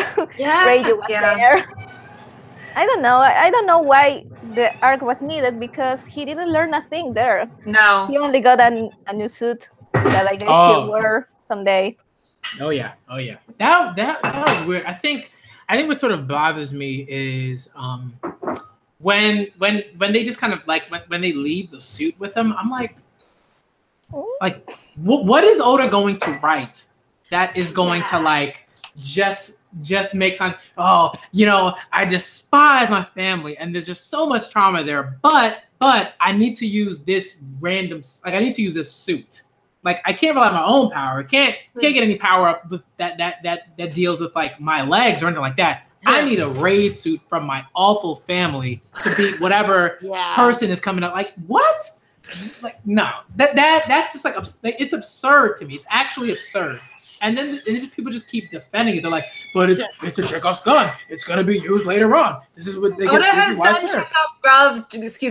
done Chekhov's gun to great effect. That raid suit will not be it. Yeah, that's not even Chekhov's gun. It's literally like a giant obvious thing. They literally like very clearly showed it. Chekhov's gun is hidden in the corner. Right, it's like, look at this suit. I don't want it. Look at this suit. As opposed to like, as opposed to like, who's that weird woman who picked up Buggy? We don't know. Oh, spoiler! Surprise! Sorry, I had to pull in my Alvita plug. Yeah, no, the suit is a Scooby snack. Yes, a gun is something that you don't recognize for what it is immediately, or you're not supposed to. For Oda to like have Sanji hold up this suit and be like, this suit robs it from being a Chekhov's gun. We're talking about Sanji now, our topic du jour. Oh no, yeah. I can tell. I was like, and I saw the chat.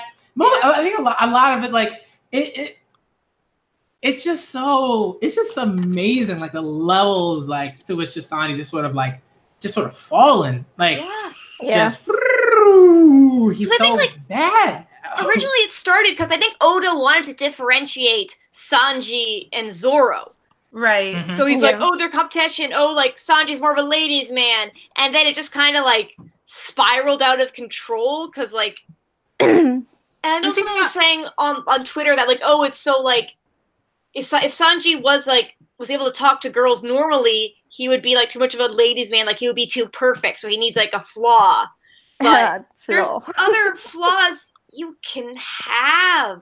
And see, like you can be a ladies' man and talk to women without being like Sanji about it. And then maybe he wouldn't be Sanji, but like every time he goes, Nami-san! Like I want to scream because it's so obnoxious and over the top. And like I get it, this is One Piece, it's a melodrama, everything's supposed to be loud and over the top. But like he can be the suave, gentlemanly ladies' man without being this just gushing, nose bleeding so much. And like maybe that suave, gentlemanly loving the ladies is his flaw, and that it like, that chivalry is a flaw.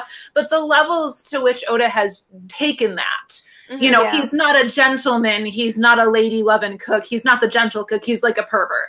And like, and I think that's where the defense of Sanji gets so interesting to me and is so frustrating, that like, he is not the gentle cook. He's not, you know, Mr. Suave serving Nami at the restaurant. I'm like, oh yes, indeed, I am a beautiful lady. You know, he's gushing blood out of his nose with giant hearts and screaming about how he loves boobies. And I'm just like, this is not gentlemanly. This is the kind of guy I would punch. Yeah, that's like, it's his entire character now. It's his flaw has become him.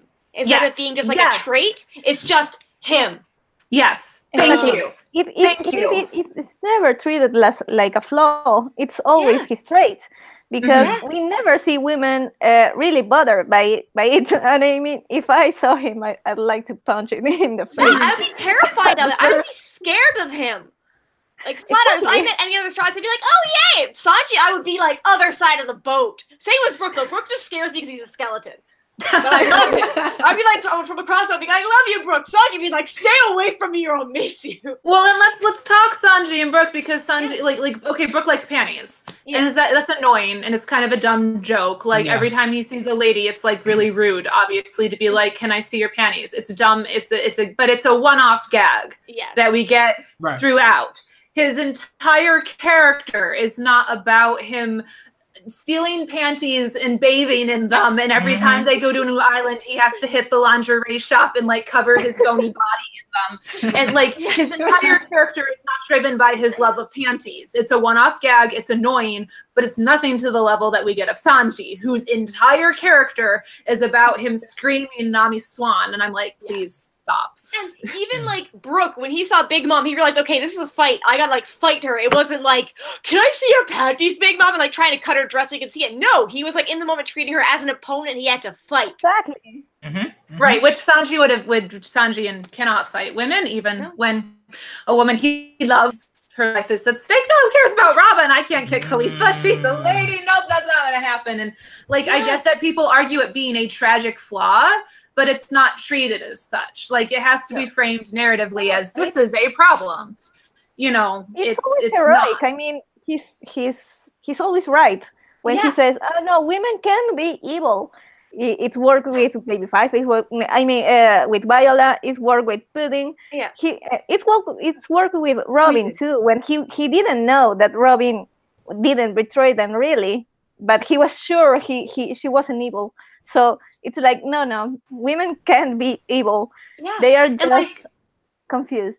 They have like thinking brains that they can decide. Women aren't just all good. We actually like can think for ourselves and do stuff by ourselves. And I think someone said in the chat maybe that Brook did ask to see Big Mom's panties, but even then it wasn't like it wasn't like repeatedly or like over the top. It was a good joke, haha. But then it wasn't like the focus of the entire fight. Yeah. And like that line, I'm thinking that line in his lobby where Chopper is very distraught and Sanji is very calm. He says, "Chopper, sometimes a man forgives a woman's lies."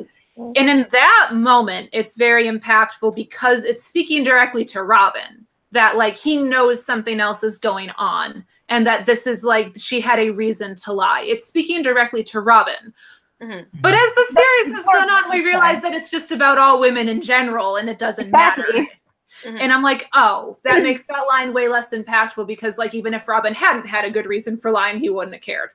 Yeah. Exactly. Remember that time when he pulled a gun at Robin?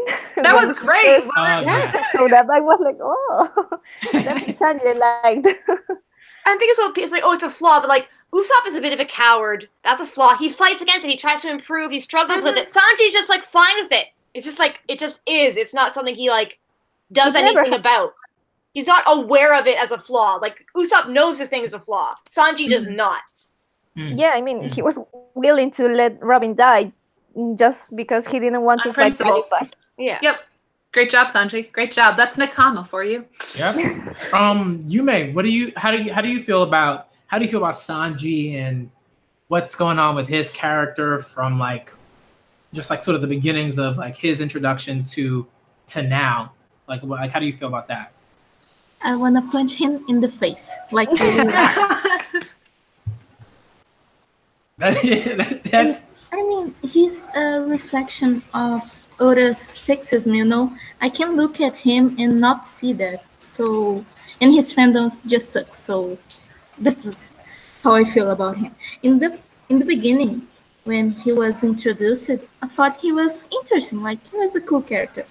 But then I just, please don't. Just that. He's not a gentleman. I don't see him like that. He's just perfect. And that's sad. Because I love One Piece. It makes me sad how he treats women differently depending on their appearance. If they're ugly, no, he's an asshole. I'm still mad at him when Kokoro-san saved them from drowning. Yes, Kokoro. And the first thing he says is, "Oh, she's a mermaid. She's ugly." I think he even threw up. I don't know.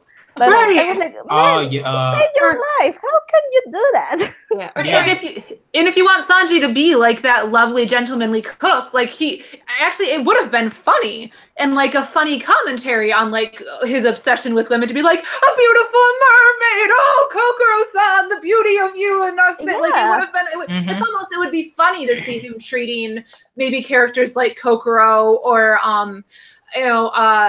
Dr. Kuriha. And I mean, like, I'm not saying that like women who are not conventionally attractive should be the butt of jokes, but it would be fun to see him it would be equally funny to see him have that same sort of like love-struck reaction to all of them. All women. You know, and be like, we've been saved by a mermaid. About it. Like, Big Mom is just powerful woman. He would be like, oh my god, she's awesome and stuff, but he doesn't give a fuck. And his own sister, he just doesn't seem like he cares about her, you know. And she literally saves him. So what's the point? Like, he only cares about attractive women. That's it. I even remember that time in Whole Cake Island when they were running away, and Chiffon was being punched by, I don't remember who, but Oven, and also Pudding was in danger, so he didn't do anything to save Chiffon, despite if she'd been Pudding, I'm sure he had saved her, and it was like, dude, you're such an hypocrite. Just a lot of ridiculous stuff, and I feel like people don't like this is one sort of point that I've that I think a lot of us have sort of mentioned is like, if you're like, when you look at you look at the Yonko, and it's like to me, it's not a coincidence that Oda sort of chooses Big Mom as the Yonko who is going to get like embarrassed. Yeah. You know what I mean? As a Yonko who's going to be like, I'm going to go into your territory. I'm going to like, I'm going to make her look bad. And then everyone else is going to be like, oh, like, well, Big Mom, this woman is not as like amazing as people would like to believe, because this dude went into her and his crew went into her territory and just messed everything up. And it's like, that's not something I think I like. And I will say, like, for right now, that's sort of the precedent, right? The precedent is like, I'm gonna go into her territory and mess everything up and embarrass her.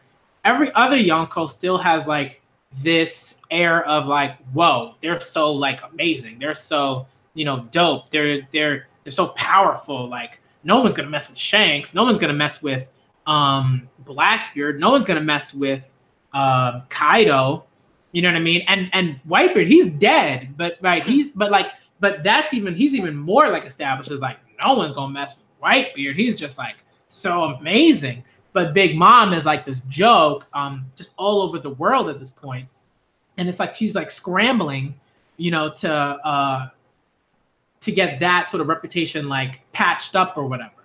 And it's like that's not a coincidence. It's like it's like easy for, I think, a lot of like authors, oftentimes when they're dudes, they just be like, oh, here's this woman, let's just make her like the sort of like the target or whatever. It's easy, it kind of bothers me. I don't know. And well, he even made her not become strong, but born strong.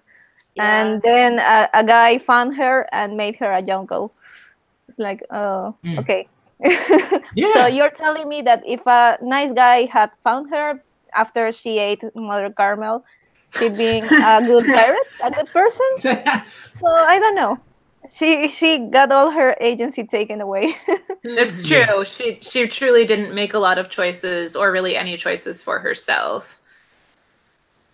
Yeah, and like, I don't know. It just, and I think that's what, like, I say that now. Like, I want to see where Oda goes with the Kaido stuff, because it's like Kaido got to one shot. Oh yeah, right? It was like, no, this is not something that's happening like in or for now, like that's not what's happening. It's like you come in here, boom, so it's over, it's a wrap, that's it, like done. And with Big Mom, it's like they can just move all over the place. All these things can happen, like, and it's not to say that they haven't. What happened? She wants cake. Yeah, and like I think Ash just commented that like, oh, he thinks Big Mom might be redeemed. It's like, I don't want the other, like the one big evil pirate lady to turn good. Female. Yeah. No. Can we have some ladies please just stay evil and let that. I'm not saying like evil, like it's not just like this is a classic good versus evil, obviously, whatever. I mean, it is and it isn't.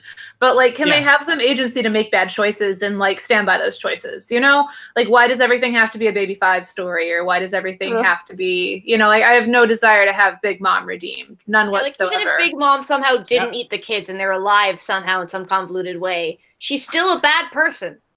Yeah. She's not being evil because she's like, I'm a bad person because I ate the kids, so I have to stick to my evilness. It's like, no, she's a bad person because she likes it. So just let her be evil, please. I'm sorry, Ash.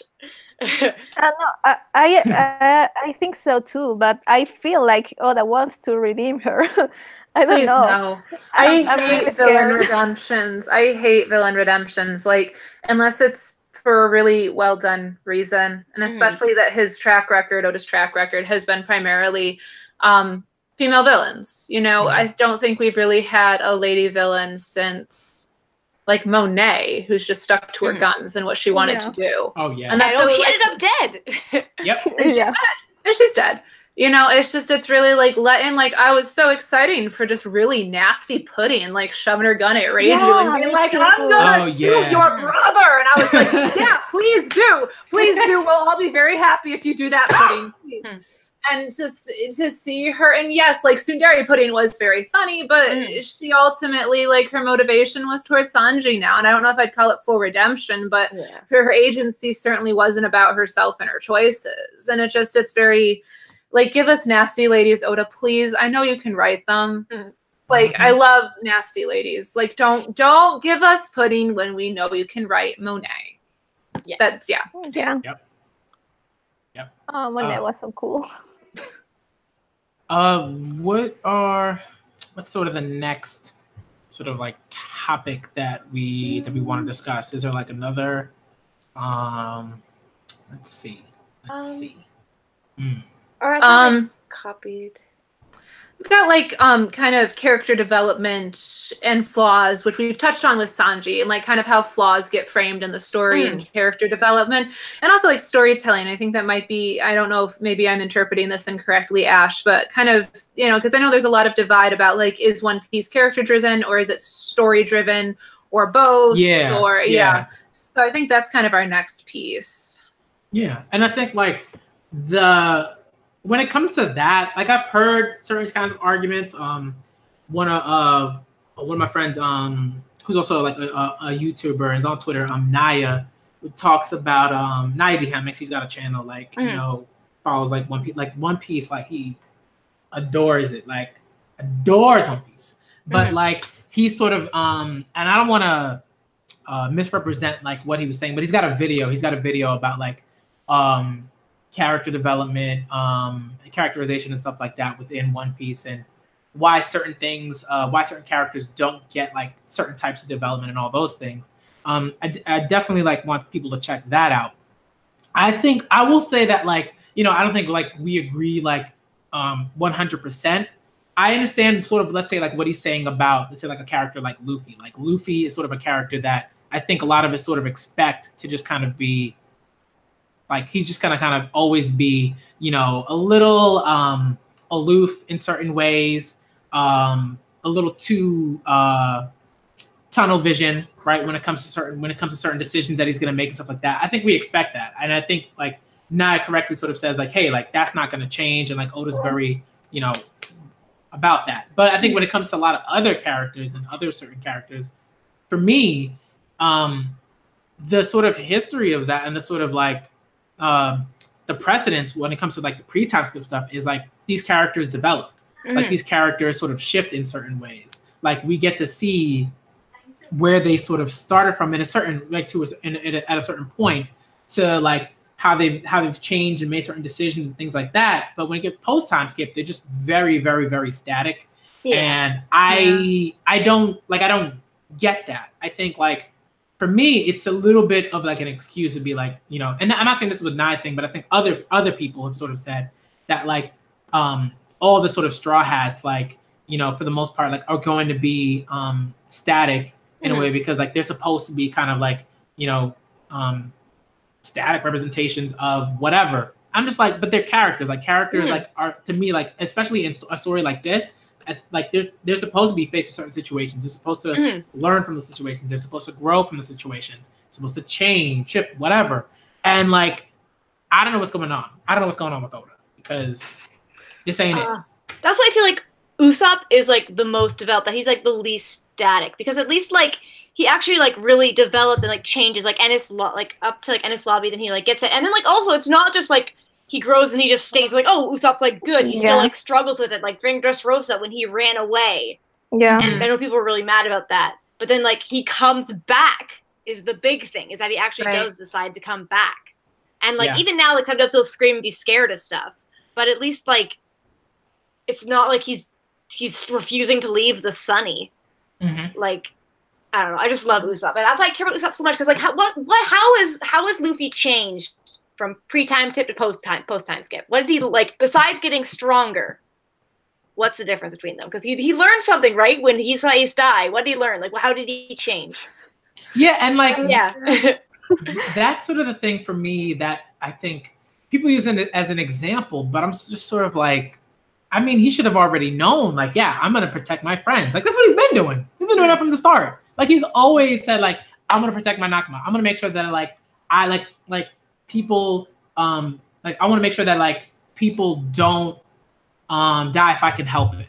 Right? Like, if I can help it. Because, like, you know, right, like, in the Alabasta arc, like, at some level, like, right, Luffy understands, like, yo, when you get into certain confrontations, people are going to die. This is what's going to happen. War is, like, a thing. Like, this type of war, like, people are going to die. We understand that. And, like, so it's not, like, so for me, it's, like, Ace dying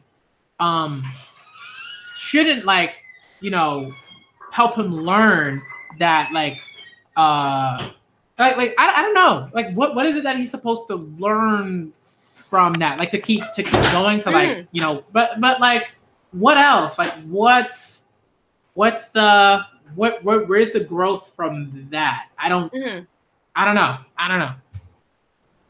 I definitely feel like he is more protection focused. Like, I know at one point during Punk Hazard, he, like, dives and he's like, sorry, I was a little slow, and he, like, saved Kinemon from, like, getting attacked or something. I was like, yes, like, that's really cool. But then we get, like, in Wano, Luffy just, like, charging in sometimes. It's just, like, well, I know that is, like, essentially Luffy. Like, I guess you can't take the stupid out of Luffy. But, like, I guess you kind of want to sometimes. It's hard because he's a very subtle character. I mean, he's my fave because he's always being very perceptive. For example, in Arabasta, when Vivi was willing to die, and he punched her to tell her, "No, you don't have to die alone. We can go with you." I liked about him that he isn't just a hero that goes and saves everyone. He wants people to save themselves. But in latest arcs, it's like he's just become a hero. He goes and saves people just because. And I don't know. I'm really struggling to think what he learned after Ace's death? Because I used to think that he learned that he was too brash, that he didn't have to go all out all the time, that he needed to train. But he trained for 2 years and keeps doing the same things all over again. Yeah. So I don't know. I'm really struggling to think what, because he's supposed to be Roger's inheritor of his will. Yeah, and so what is he doing that is different than what Roger did? Why will he find the One Piece and not the other pirates? Yeah. Oh, and I got in an argument with somebody on Twitter because they're like, "Oh, Luffy was so mean when he punched Vivi," and I was like, "No, he wasn't." Like they're like, "Oh, don't like that part." I'm just like, "What?" But also, I think it's a good point. Like, how is Luffy different than Roger? Because Roger refused to run away, and I guess Luffy did want to run away at Sabaody, but now that's not a thing anymore. Like, he wouldn't run away from Katakuri forever. Like, I want Luffy, like, and Katakuri wasn't even actively at that moment threatening his friends. Like, right. Yeah, I guess, like, it's always like, I understand where some people coming from when they sort of say, oh, well, like, this is an opponent. Like, Luffy has to, you know, stop, like, Katakuri and strikes. Like, he has to do something that will just, like, leave him unable to, like, follow them or track him down or whatever. So I understand that. Like, I get that, but I also I don't know. I just feel like there's just so many things where it's like, dude, like, you didn't have to go and attack. You didn't have to go and attack Big Mom. You didn't have to, like, use Gear Fourth and, like, try to hit her and then, like, waste all your, like, and waste, like, a bunch of your haki in that way, and then, like, become incapacitated. Like, it's like that you didn't have to do that. You could, like, it could have been like, okay, like, I saw Ace get goated and then he died. So maybe I should, like, keep it moving.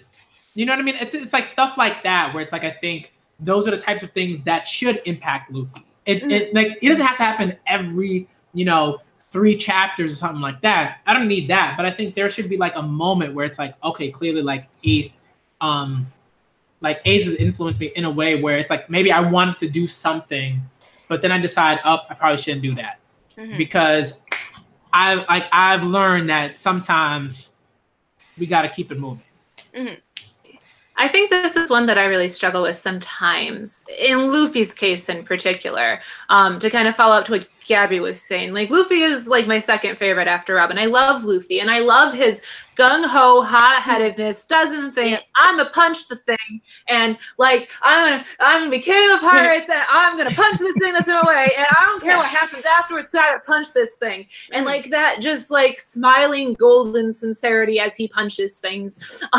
Like, that's one of the reasons I like Luffy, and he is very perceptive, and he is very, you know, people say that Luffy is stupid, and yes, Luffy is kind of stupid sometimes. But he's not.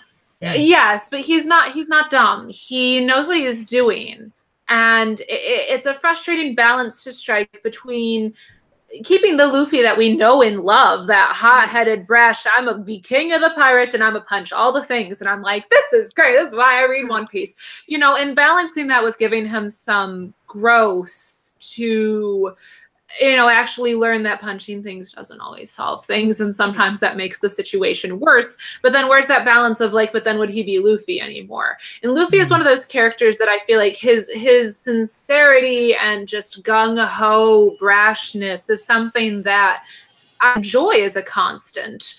And, like, I don't look to him for growth as much as I do the other Straw Hats.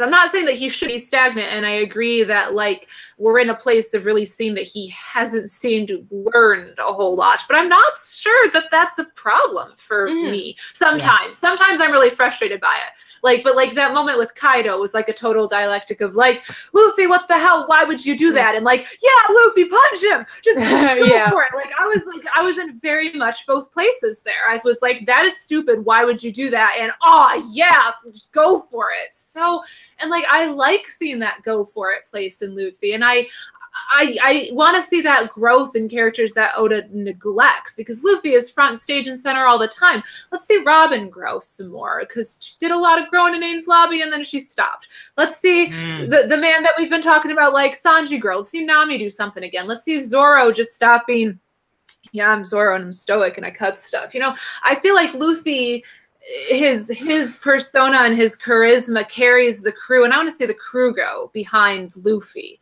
And so I think sometimes I'm less focused on Luffy's need to grow and more who's growing around him. I don't know if that makes any sense, but this is something I feel very both sides of. Yeah, and it's tough because it's like, I think in one sense, like, right, I think we all understand, like, there are certain traits and like personality traits and sort of choices that we expect from these characters, and those things should pretty much like be like they not always, but like for the most part, like they should make choices in a particular way. They should always have like a certain kind of like demeanor or whatever, you know, when it comes to certain events and stuff. But then it's like there's like, right, then you get into like flat characters and like round characters, and it's like, and it's like, I mean, like, and we know Oda can write some dope, well-rounded characters. Yeah, and like, so it's like, Luffy doesn't have to do like a 180. It'd be nice if he just like kind of shifted a little bit, but I guess that's hard to. I don't know. It's a balance. I love Luffy. Yeah. I adore Luffy, but where's the balance of Luffy being that gung-ho, brazen, smiling face of the series we love, and Luffy learning a thing or two and not putting everybody in danger all the time? Yeah. You know, there's like a balance, and I think Oda's afraid of making Luffy not Luffy, and I think I'm afraid of seeing Luffy not Luffy sometimes. I think we all would be. But I do think that he's very complacent in writing Luffy right now. Oda is like, Luffy has an MO, Luffy does it this way, and that's how Luffy does it. And it's worked for so long, and people still get really excited to see it, but that doesn't mean it's really doing a whole much for Luffy himself as a character. I don't know. It's a tough piece. It's a tough piece. But like, this isn't one that keeps me awake at night. Yeah. Yep. The ladies keep me awake at night. So it's a tough one. So I'm just gonna quickly jump back in here with another question. Hey everyone, I'm back, at least for a little bit. But all right, so this is like right up my alley, you know, talking about storytelling, character development, all that. So something kind of get criticized about a lot when I talk about this in general with post time skip is everyone telling me that, oh, you know, One Piece has always been a plot-driven story, and post-time skip, we're just getting, you know, more of what it's always been. So, you know, so why are you complaining that Straw Hats are seemingly more static, they're not changing anymore? It's like when it's like, all right, we've established who they are in the first half, and now we're just kind of seeing like, okay, this is who they are as people, and now we're focused on, you know, the events of the world happening instead. So, what are your thoughts on that? Like, do you think that One Piece has always been a plot-driven story, and we've just kind of been fooling ourselves into thinking it's not, and that's why we're losing the thing on the character focus? Or has Oda always had a balance in the first half, and he's kind of skewed that balance in the second half? Take a look at Dressrosa and watch Oda try to fight between character and story and not know what to do. Yeah. It is both. It is both. Yeah. And Oda can't decide whether he wants to tell a story or he wants to have fun with all these characters and make it about them. And it implodes. And that's what I feel like we needed, like a little filler arc between, or like, Whole Cake and Wano would have been so nice if we just got like an arc where it could just be character driven, and they just got to like muck about. If we got like a little Skypiea, and I love Skypiea because like it was still actually like story important, but also just like we got some character stuff, and or did we? Very much. Yeah. So like, yeah, that would have been nice. I don't know.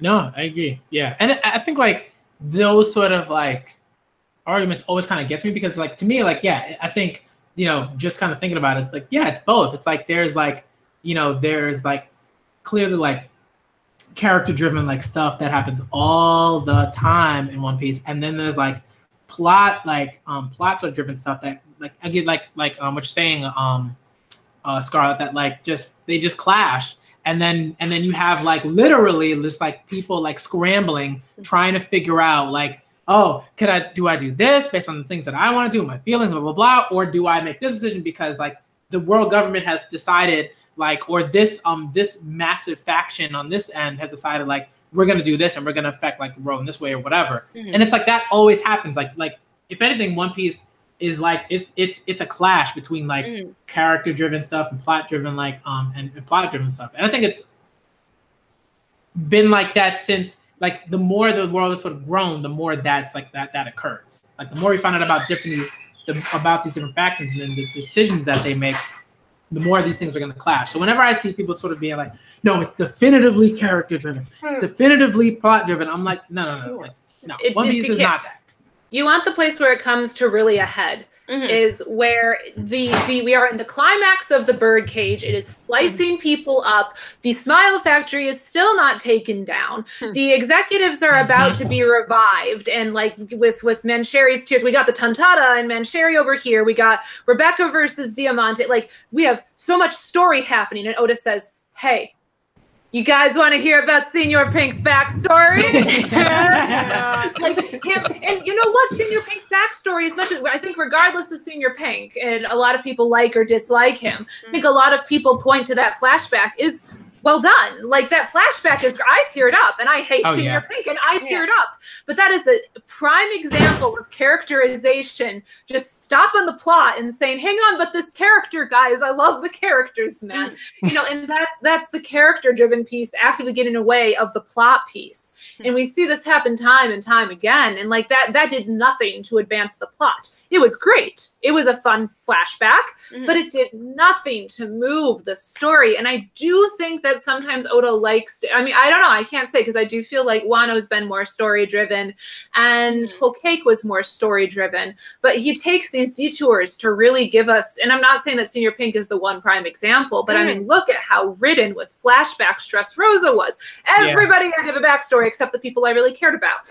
I'm sorry, where was my Jorah raising Dellinger flashback, please? Please. 3 panels of I love this child. Oh no, like my child's safety is being threatened by these random pirates showing up, and like I need to protect my child would make her so much more relatable. Anyway, that was a tangent. But just like seeing him interrupt himself so frequently to give us character-driven pieces. Like, I feel like people can't argue one over the other, because obviously there's an overarching story. And as just like you were saying, Black Manga Critic, like we have the Reverie, we have the world government, we have these factions and policies and these moving political and world pieces and our 4 powers, our warlords. Everything is moving constantly in the story. But Oda loves his characters, and he's going to flesh them and play with them and keep dishing them out. And that's why I feel like you can't pick a side on character versus story. You just can't. And arguing one over the other doesn't further any discussion, except like pointing out where it gets in the way of plot versus character or character versus plot. And it would have been nice, or sorry, I know we're going to say something, Ash, but I just want to really cut in that it would have been nice during Whole Cake if there had been some character driven for Sanji, instead of being like, oh, Sanji's kind, so he's good. It would have been nice if we actually got like Sanji changing, growing, but instead it felt like it was just like plot. Oh, we gotta get Sanji back, and then like, oh wait, we gotta go back again because his family's there, and just like it was just like they could have just left, but instead they gotta go back because we need that pudding scene. It was just like it felt like the plot got in the way of the character stuff, so the characters had to do stuff that like didn't quite make sense. So that like I wish we could have gotten more of like, but I guess it is a balance, and sometimes Oda fumbles it a little bit. Definitely. Absolutely. He'll let plot affect character, and he'll let character affect plot. It's a very tough balance to strike, especially when you're giving us an arc. Like, look at Whole Cake. We have the Big Mom. We have Big Mom's family. We have the commanders. We have Luffy, Nami, Jinbei, everybody in Co. We have Sanji. We have Pudding. We have Sanji's family over there. Like, look at all those characters. Look at all of them. Oh my gosh, what's going on? And we have to have a plot with all of them. and again, things get convoluted and one gets sacrificed for the other. And I think sometimes that's Oda's great downfall, is that his story gets ahead of himself. And I don't think that Whole Cake is as an egregious example of Dressrosa, but I think sometimes he wants to write all these amazing characters and then he also wants to tell a really good story, and he has trouble kind of meeting in the middle, and one will overtake the other. Yeah. And that's like, he had such trouble ending Whole Cake because totally. He's like, oh, these characters are so cool, and like if they escape too easily, then the Big Mom Pirates are going to look super weak. But it's just like, just let them believe.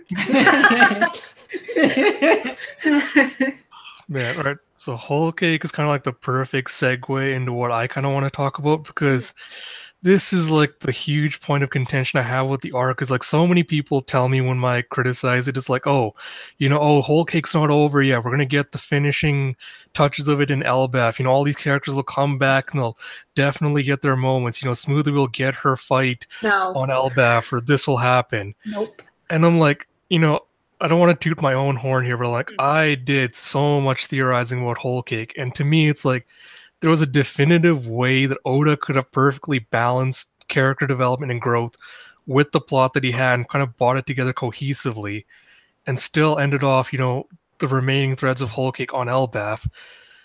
But it kind of feels like he's letting his own, principles and leanings kind of sway him away from that. Because this was my big point of contention with Sanji. Like, whenever I suggest, like, oh, Sanji needs to change and start learning to respect women and not be the pervert anymore, people are like, oh, why does he have to do that? His whole perverted attitude is just his flaw, and all the other Straw Hats are flawed and they aren't expected to change. So why should Sanji change? Yeah. And I'm just like, but the examples they brought up like don't really match, because like, oh, Zoro never gets over a sense of direction. Or, that's not a character flaw. That's a quirk. Exactly. That is a totally different thing. That is an intrinsically different thing. Like, that is not even a comparison. I'm sorry. Continue, Ash. That's not a comparison. That's like saying Buggy's nose is a character flaw. Yeah, exactly. No, but like, they point this out, like, using examples like that. Then you have like the real ones, like, all right, someone like Luffy, like you were talking about earlier, like, how he impulsively just kind of rushes into battle. He doesn't really think before he acts. And I'm like, this was like the big kicker that kind of ticks me off with Marineford and Sabaody. And the reason I kind of love aspects of those two arcs the most was Luffy's always kind of had, like, I don't want to say misplaced faith in his crew, but he has his faith in his crew where he's like, we'll always be able to get through any challenge no matter what. We'll power through because I believe in you guys, and you believe in me, and I'll just fight as hard as I can. Friendship and all that will always win. And Sabaody and Marineford was the first time where he's like, you know what? Strength is not always enough for me. I won't always win every single battle. And I think that was realistically the first time he actually experienced an actual loss, because against Kuma, he literally could do nothing. Like, he was just sitting there sobbing and crying. He's like, my crew is getting ripped away from me in front of my eyes, and I literally cannot do anything to stop it. Like, no amount of power in the situation is going to fix my problem. And even Shanks even comments on that later when he hears the news. He's like, Luffy, part of becoming a man, knows, he's like experiencing loss and kind of learning from that and growing on. And I don't think Luffy really embodied that lesson as much as he should have, because we see it, post times when he comes back to Sabaody. He's kind of got that where the fake Straw Hats trying to pick a fight with him, and he's like, no, this is not worth my time. I got to go meet up with my crew. I can't make a disturbance. We got to get out of here. He knocks them out and just walks away. He's like, all right, this fight is not worth picking. Then straight after that, in Punk Hazard, he gets gassed by Caesar, and then when Usopp tells Zoro, oh yeah, Luffy got knocked out by the gas and he's incapacitated, Zoro's like, oh, did that really happen? And he tells him, Luffy, this is a new world now. You cannot take this serious. You have to take stuff seriously now. You can't just pretend like everything's a joke. And he's like, oh yeah, totally, I got it. Then he continues to do the same stuff over and over and over again. And I'm like, it feels like Oda doesn't want to commit to having consequences anymore. Like, the Straw Hats, every time they get into danger, he's using luck and like circumstance more and more to break them out of it. as opposed to like, you know, the Grand Line in the first half, where if he did something stupid, they would usually pay you for it. Like Zoro's fight with Mihawk. When he gets slashed on Baratie and he has that huge scar, it's bleeding everywhere, that carries over to the next arc, you know, in Arlong Park. That's a big reason why he can't fight back, because he's got this huge scar that's not fully healed yet. And when he's trying to fight, it's like it's ripping open, blood spraying. Everyone's like, oh my god, I can't do this. Yep. Then on Whole Cake Island, I know like fans argue that, oh, Luffy had time to rest and eat and whatever between that. But he goes and fights against Cracker, and he just barely wins. Then after that, he fights the enraged army, again, barely wins. He gets thrown into a jail cell. He has this huge cut on his arm from Cracker's sword. Then when he's trying to break out of the cell, he almost rips his arms off. Goes and fights through another army again. Yep. It has a little bit of recovery time and everything goes back. And then he's able to take on Katakuri, and we're expected to believe that he's winning. And I'm like, he went through so much like effort and strength and all that through this arc, and like none of it really seems to matter, because Oda's like, all right, I'm just gonna reset this and I'm gonna start it all over again. And it's just like, bugs me so much. And also like the giant like stab wound he got from Katakuri didn't carry over into Wano. Yeah, exactly. Well, they had some time to set the reset button between. Yeah. And they have Chopper too. Is that like now Chopper has kind of become like the automatic Healy button? Just put. I think the One Piece podcast has the joke of bandages. That's been a thing in One Piece since like Chopper showed up, though. Band-Aids heal everything. But yeah, I do, you know, and I do think we were kind of, when we were earlier discussing kind of like Luffy's lack of growth, if you want to call it that, his, you know, staticness or whatever. But like, I think it's not just true for Luffy, but in general, like kind of lack of consequence, that it sometimes feels tough to feel like what the Straw Hats are going into has been as high stakes as in previous arcs. Like, I do feel like that there were, like looking at Sabaody, you know, and looking at even like Thriller Bark, the way Zoro, like versus Kuma is such a beautiful scene. And then when he sees Kuma again on Sabaody, it's like, no, this is it. Zoro knows what he's up against. And it's like, you see that fear in Zoro, and this is Zoro, you know? And I feel like just because there hasn't been as much kind of follow-up or accountability, like the Straw Hats have been able to get off on luck and circumstance, and it makes it tough for the arcs to feel really high stakes. That being said, there are times in Dressrosa, there are a handful of times in Whole Cake, and you know, and I will say that like Luffy punching Kaido did feel really high stakes, and now Luffy is suffering consequence. So I want to see where Oda goes with this. I don't know. Yeah, I agree. And like, I feel like Zoro, like Oda, to me at least, like he's done the best job in that way, like showing like the consequences through Zoro. Zoro's probably, he's probably done the most with him.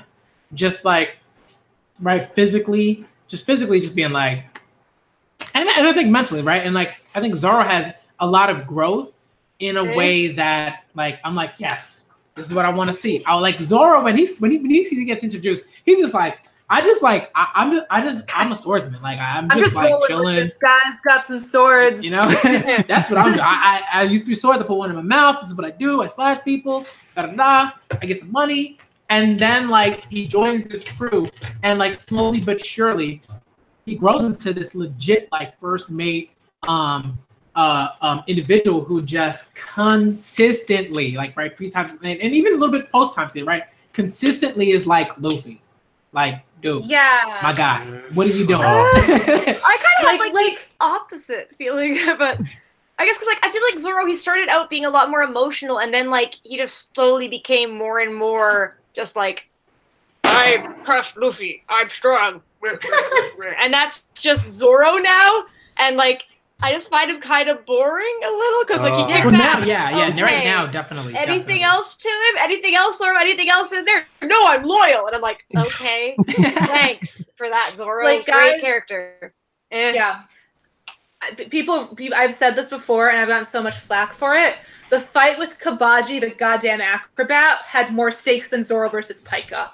Yeah. Like I would read Zoro versus Kabaji all day. Yep. Before I read Zoro versus Pike is not even a swordsman, and Zoro's just like, oh, I got some hockey, yes. I'm cutting some rocks. And I was like, give me him fighting flaming tops and like struggling. He was struggling to fight a guy on a stupid unicycle. Like that was so much more interesting than Zoro versus Pike. Please. Yeah, that was like I just don't care about Zoro at all. Like, oh, okay, good, he got a badass fight. Like that's great. And now he's got hockey and he's. I don't care about him. I'm not invested in him. It's just he's badass. He's not like a character. He's just swords. That's all he is. I'm sorry, I know people like Zoro, but I genuinely, at least for like Sanji, I'm mad at him. I dislike it. Zoro, I'm just like, okay, you exist. I don't have any. Like I want Zoro that has vulnerability the way he did at Thriller Bark. I don't think, like, Luffy has vulnerability. Luffy is emotional. And I mean, like, yes, Luffy is gung-ho and all this, but, like, that is part of his own vulnerability, whether or not the story frames it as such. But, like, part of Luffy's, like, I'm going to punch all the things. Like, that is, in and of itself, you can view it as a flaw, but it does leave him open to vulnerability. Mm-hmm.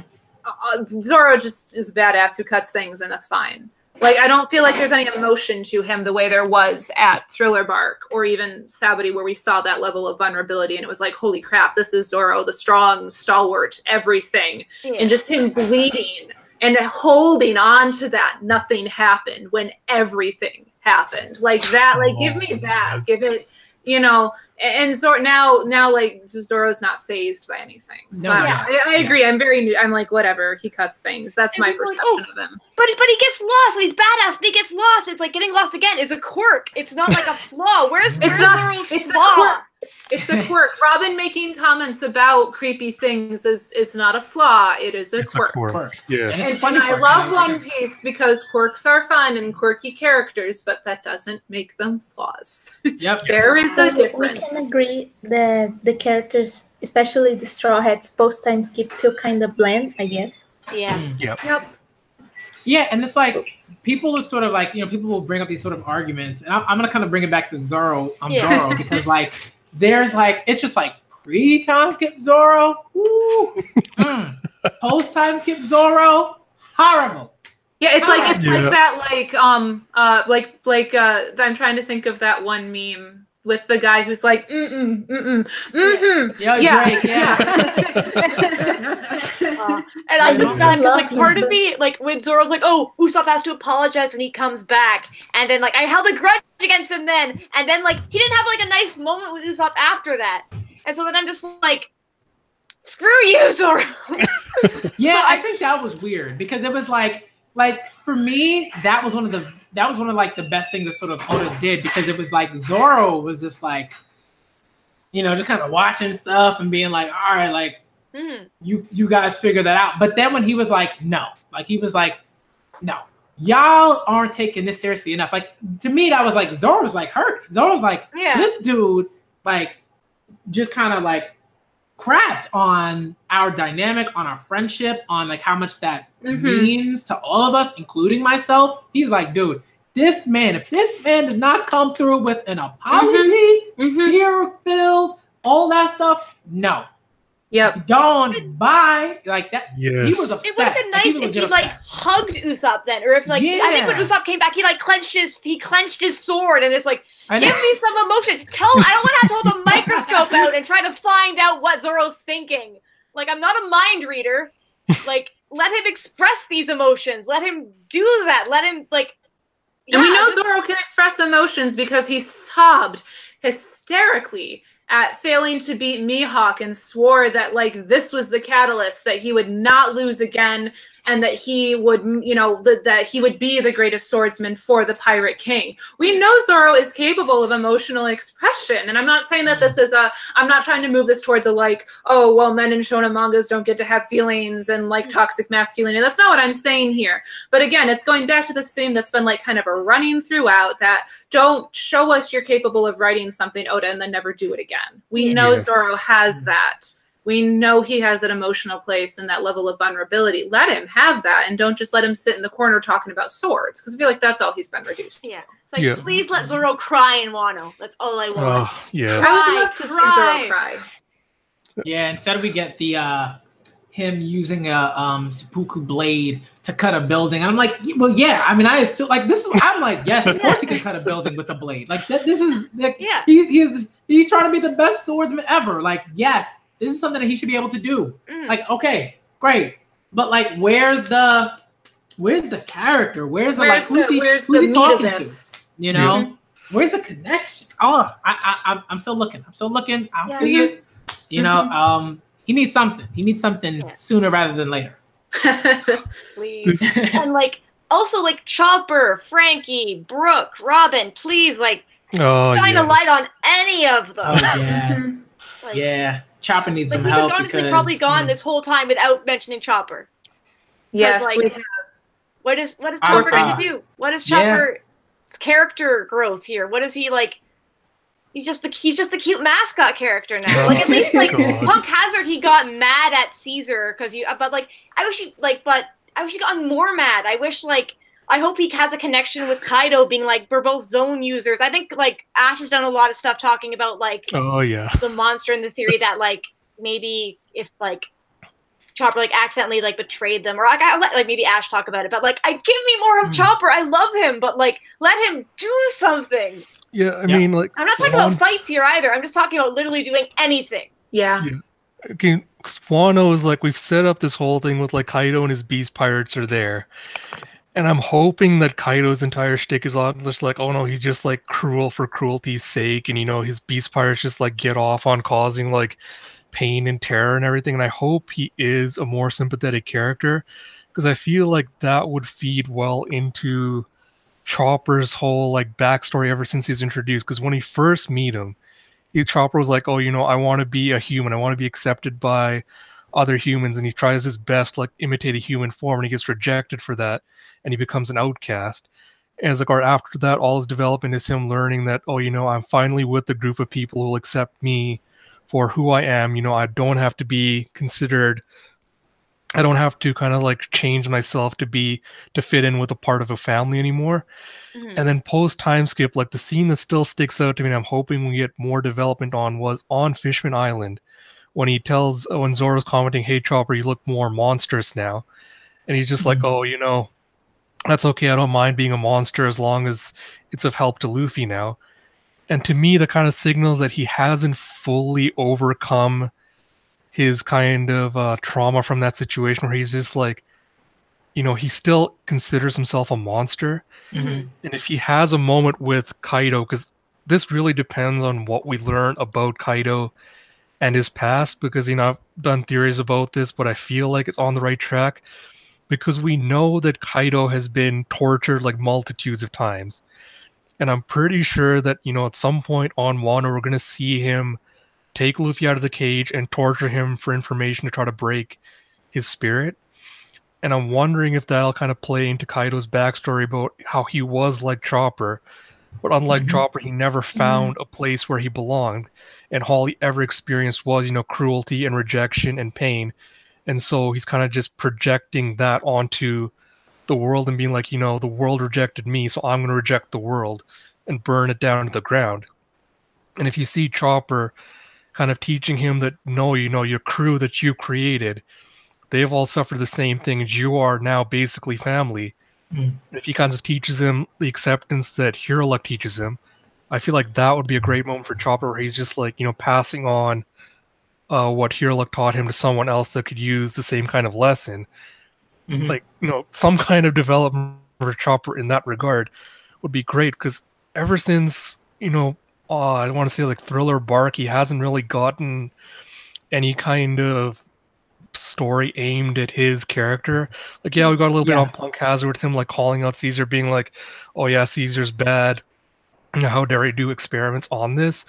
But that was a pretty black and white thing. It was like, all right, Caesar's obviously bad. Now I want to kind of see a little bit more of a gray area, and this is where I'm just like, this is why I'm hoping Chopper meets with Vegapunk, because I want him to see like, all right, you know, where is there a point where you have to kind of experiment on animals or something if it's for the greater good, and what kind of struggle that would be. Agreed. I think. No, go ahead. I was wondering. I heard some from Maggie. I don't think that's not the just the animal experimentation part. I had a moment there. It's like, no, thank you. This is why I don't read JoJo. Yeah, Danny, poor Danny. That was that, but like it did what it needed to do because it was like. It just was like, yo, Dio was like garbage. Like Dio's just like a garbage person, kick the puppy. That's why kicking the puppy is like a trope. Like you want to say somebody's an asshole, have them kick a puppy. Exactly. And like Dio is like he revels in being garbage. That's why like he's like a fun character because like it's amazing. It's not like we expect him to be good. He's not supposed to be a hero. Oh wait, that's My Hero Academia. Sorry. Listen to My Hero Academia podcast where I get mad about Endeavor. We can get into that. There might be. I might set up another stream where we have a discussion about that. That's another stream. Sorry, I just wanted to get that in because like I've had arguments on Twitter with people, and I'm just like, There's something to be said for a character who's just bad for the sake of being bad, and it's great, and then who's like not framed as bad, but really is, and that's the Endeavor piece. We'll speak to But I'm putting a link to the podcast. Link to the podcast. Go for it.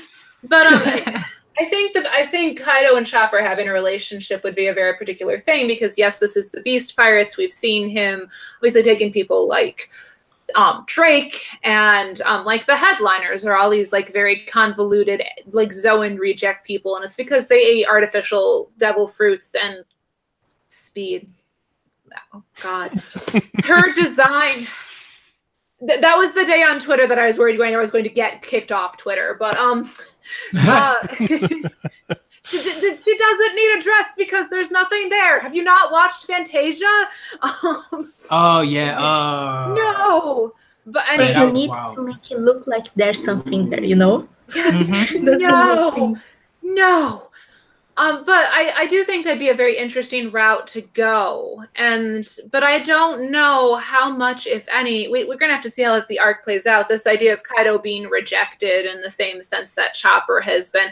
I don't know if that's the route Oda's gonna go with this, and I'm not sure I get that sense. I think largely I see that place of like Kaido wanting to die and not being able to die, and I don't know if that would have a tie into Chopper or to Luffy as being. I don't know.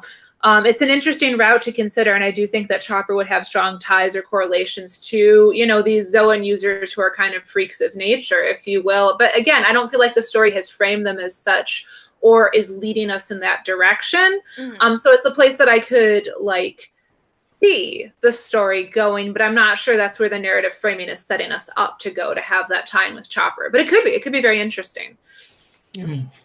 I'm just going to toss in one more quick Zoro aside here, but this is why I'm saying bring back Tashigi, not just for her development, which like she hasn't gotten anything realistically since she first met Zoro in Logtown, and she gives us the same speech that Kuina did, like, women are not as powerful as men, and you don't know how it feels.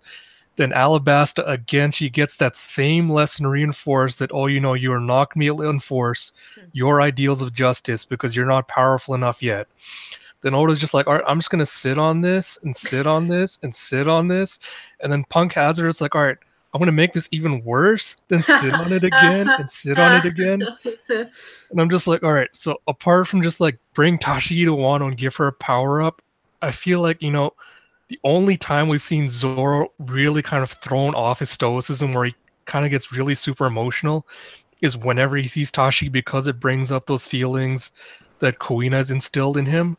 So I feel like if we want to see Zoro like actually develop outside of, oh no, I got defeated by another swordsman again, oh no, what am I going to do? He needs to see Tashi and they need to kind of bond over whatever his problem with her is. Because I feel like that's the only thing that'll knock him off balance enough for him to be vulnerable. Otherwise, we're just going to get, straight-laced Zoro being like, oh, I got defeated by a more powerful swordsman. All right, I will go lift more heavy rocks. Sorry, someone in the stream just said someone in the chat said Tashigi is trash. Excuse you. Oh, no. Whoa, what? Sorry to call that person out of it, but no. Tashigi is badass. I'm putting on my fighting gloves right now. Yeah, not okay. Yo. Rebecca is trash. Tashigi is another topic. Yeah. Like, sorry, Tashigi, you misspelled Rebecca there. Sorry about that. Oh, sorry. It's like Sakura, right? Like Sakura, like is dope, but is treated horribly by the person that is writing their character. Right? Like that's what that is. Like that's what that is. Like I think Toshigi has a similar problem. Yeah, Punk Hazard. Like Zoro decided, like, oh, I'm not gonna cut Liggities, but like I guess I will, and like that whole thing, I just didn't care. Like, if you're gonna cut Monet, just cut her instead of being like, I'm gonna intimidate her a little. It's like, and I'm gonna pass that off and to let Toshigi take the finishing blow and a faux show of respect. After it's the Monet fight with her and Zoro and Toshigi there. Like, just it was so many layers of. Yeah, that is a technical analysis term. Yeah, like just let Toshigi beat Monet. That's not like that. That's not a difficult. Like she could have easily been like, okay, like I'm a swordsman and I'm a great swordsman and I have a dope katana. Like, just let her beat Monet. Monet is no one that's like, Monet is not a calamity. You know what I mean? Like, and even then, I'm just like, yo, like, you could have a character, you could have like a woman like be strong enough to beat a calamity, but like that's not gonna happen because it's One Piece, and One Piece is generally like, no. Women are only going to be able to beat the enemies that I deem them like capable of beating or whatever, and that's always like other women. Women only get to fight other women. I was like, just let her beat Monet. Just let her beat Monet. Come on. Yeah, if we're gonna have ladies versus ladies, like, it's not ideal, but I get that that's the shonen standard. It's not what I want. But like Nami versus Ms. Doublefinger was a great fight. That was an excellent fight. That was so well done. What a like high stakes great fight where like Nami was clearly at a disadvantage and still pulled it off. We've had great moments like that. Like, why can't that fight with Toshigi and Monet be equally good? And I think that's the issue, is that, again, and here I am back on this thread again, don't write Monet versus Zoro versus Toshigi, but really versus Zoro, not really Toshigi, when I know you can write Nami versus Ms. Doublefinger. Like, don't write one thing when I know you're capable of writing the other. Yes. Agreed. And it's yeah. So I was gonna say, this is why Zoro's got some kind of hang up about women that's like, wasn't as bad pre-time skip. It's gotten way worse post-time skip. And this is why whenever I suggest, like, a female swordsman should be the one to take out Zoro, everyone's just like, oh, no, if there's no such thing as female swordsman, Wano's a backwards country. And, like, bringing it back to Okiku, this was the one who was like, all right, if Okiku is, like, a woman and she's a powerful swordsman, like, all right, Oda's finally telling us that, the standards are there to be broken. There are powerful female samurai. Get excited, and I'm just like, don't back out on me, Oda. Don't do this to me. I know the feeling. Like, Oda's good at getting you hype, and then and then just like taking it away. Oh, baby 5. Why you do this? Before I forget, quick point I wanted to make about Sanji that I wanted to point out earlier in the stream. But, everyone's just, like, talking about, these characters, we fall in love with these characters because of who they were when we initially met them. It was like, we don't want them to change or grow, because that'd be, like, betraying the core of who they are. And I'm like, nothing I'm ever actually asking for is a betrayal of the core of who these characters are. Like, when I'm saying Luffy, I don't want him to be as reckless or as careless anymore, fans are like, oh, no, that's not who he is. Luffy is reckless and careless. And I'm like, in Jaya, he's shown that he does know what restraint is. He does know that, there are some fights that aren't worth fighting. Even against Kuma, he was just like, all right, I know I'm outclassed. We got to run and regroup. We can't take him out right now. So it's not that he doesn't realize, there are certain situations in which retreat is the best option. Pushing the idea of that, oh no, he always has to fight because he'll always win, kind of goes against so much of that.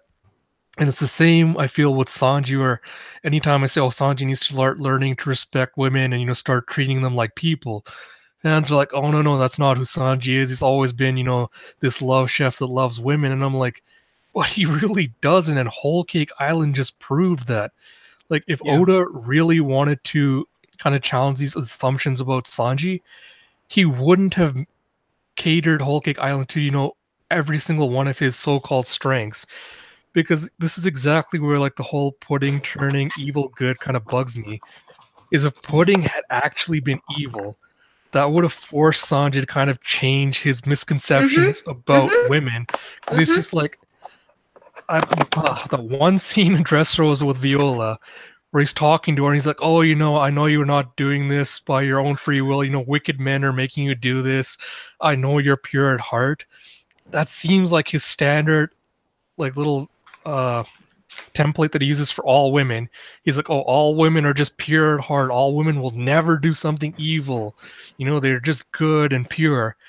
And of course, Oda continually reinforces that with every woman he interacts with, playing to that same stereotype. And it's like, of course, he's never going to change his attitude on them if that attitude has never had a chance to be challenged. It's just like, ugh. Agreed. That's why it just sucks, because imagine if he was like, oh, all women are pure, and she just shot him in the face, you know? Yeah, exactly.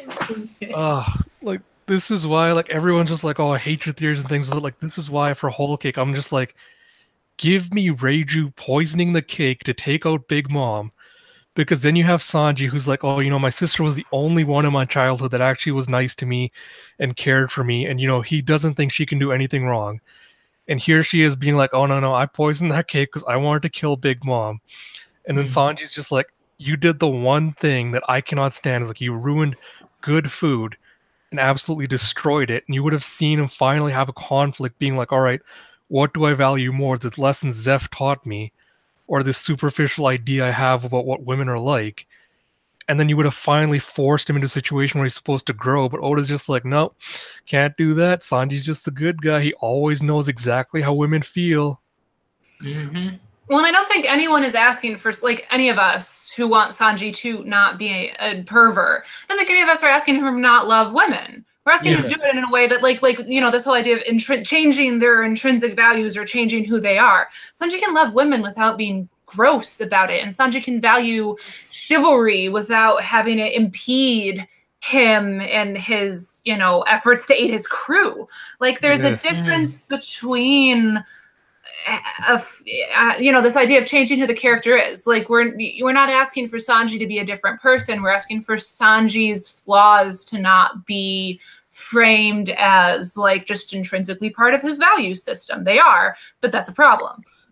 Yeah, well, like, we're asking basically for the characters to kind of introspectively examine their perceptions and, like, adjust it accordingly. We're not saying, you know, Sanji should stop loving women, or, you know, stop, you know, because, like, I always think back to Baratie Sanji, and I'm like, that Sanji was so great. Sanji. Every I love time I Baratie see Sanji. him, I'm just like, yes, because he was suave, he was witty, he was kind, you know, he's attentive. He was all the things that you're supposed to be, and over time it's kind of just been like, no, we're going to ignore all of that, and then we're just going to make Sanji, you know, with, like, the embodiment of, like, all the worst aspects of this. And this is, like, something else I wanted to talk about, is a big issue with, like, shonen manga, like, but especially with what Oda's been doing with Sanji, and especially Nami in Wano recently, is how he frames consent around women. Because, oh my god, Punk Hazard, when it's just like, you're telling me, oh, Sanji is kind, Sanji is this, and then he's about to run off with Nami's body with Brook, right, to do who knows what. And fans trying to convince me, oh, like, oh, you know, Sanji would never rape a woman, he'd never do anything that far, he'd only, like, touch them a little bit. I'm like, ew, don't even try to justify that. That's gross. That's bad enough, but, you know, he and Brook were about to run off. If no one had seen them do that, you think they would have just stopped at whatever they're doing over there? And I'm just like, it's just so icky in so many ways. And then again, you have it on Wano, where people are like, oh, I don't see what the big deal is about Kinemon wanting to dress Nami sexy, you know? She dresses sexy all the time. But there's a difference between Nami wearing what she wants or consenting to wear, you know, a certain kind of outfit, and a man telling her, no, I want you to look like this, so you're going to wear this outfit. And what gets me is none of the Straw Hats stood up for her, like Chopper or Luffy, or none of them stood up for her. They're all just kind of like, okay, yeah, you just had to put up with it, because apparently Kinemon knows what ninjas look like. And I'm like, they're family. Like, there's no way in a realistic situation they would ever let this happen to one of their own, especially when you know that Nami would have been super uncomfortable in that situation. Yeah, and it's also like part of that, I think, is on one level, it's like Oda is just like he doesn't really know how to write those situations, right? Yeah. With like tact or anything like that. And then it's like, which of the Straw Hats have some sort of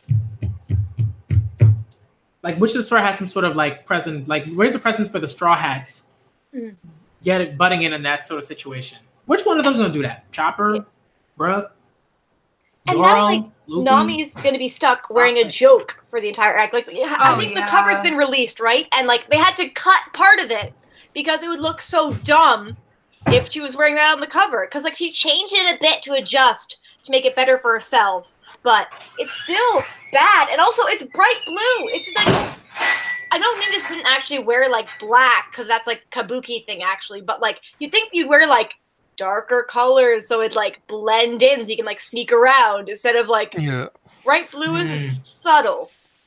Well, and this is like a really unfortunate piece around not just the framing and not just but the point you bring up, Kendra, of like that this is on the cover or whatever. I think something that everybody forgets, and that's what makes this so frustrating, is that One Piece is a product.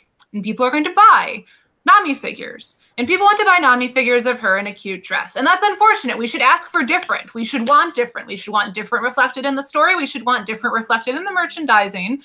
And I think about how product influences the outcome of One Piece. I mean, we've all seen the designs of that Oda designed for Robin to look like post-time skip.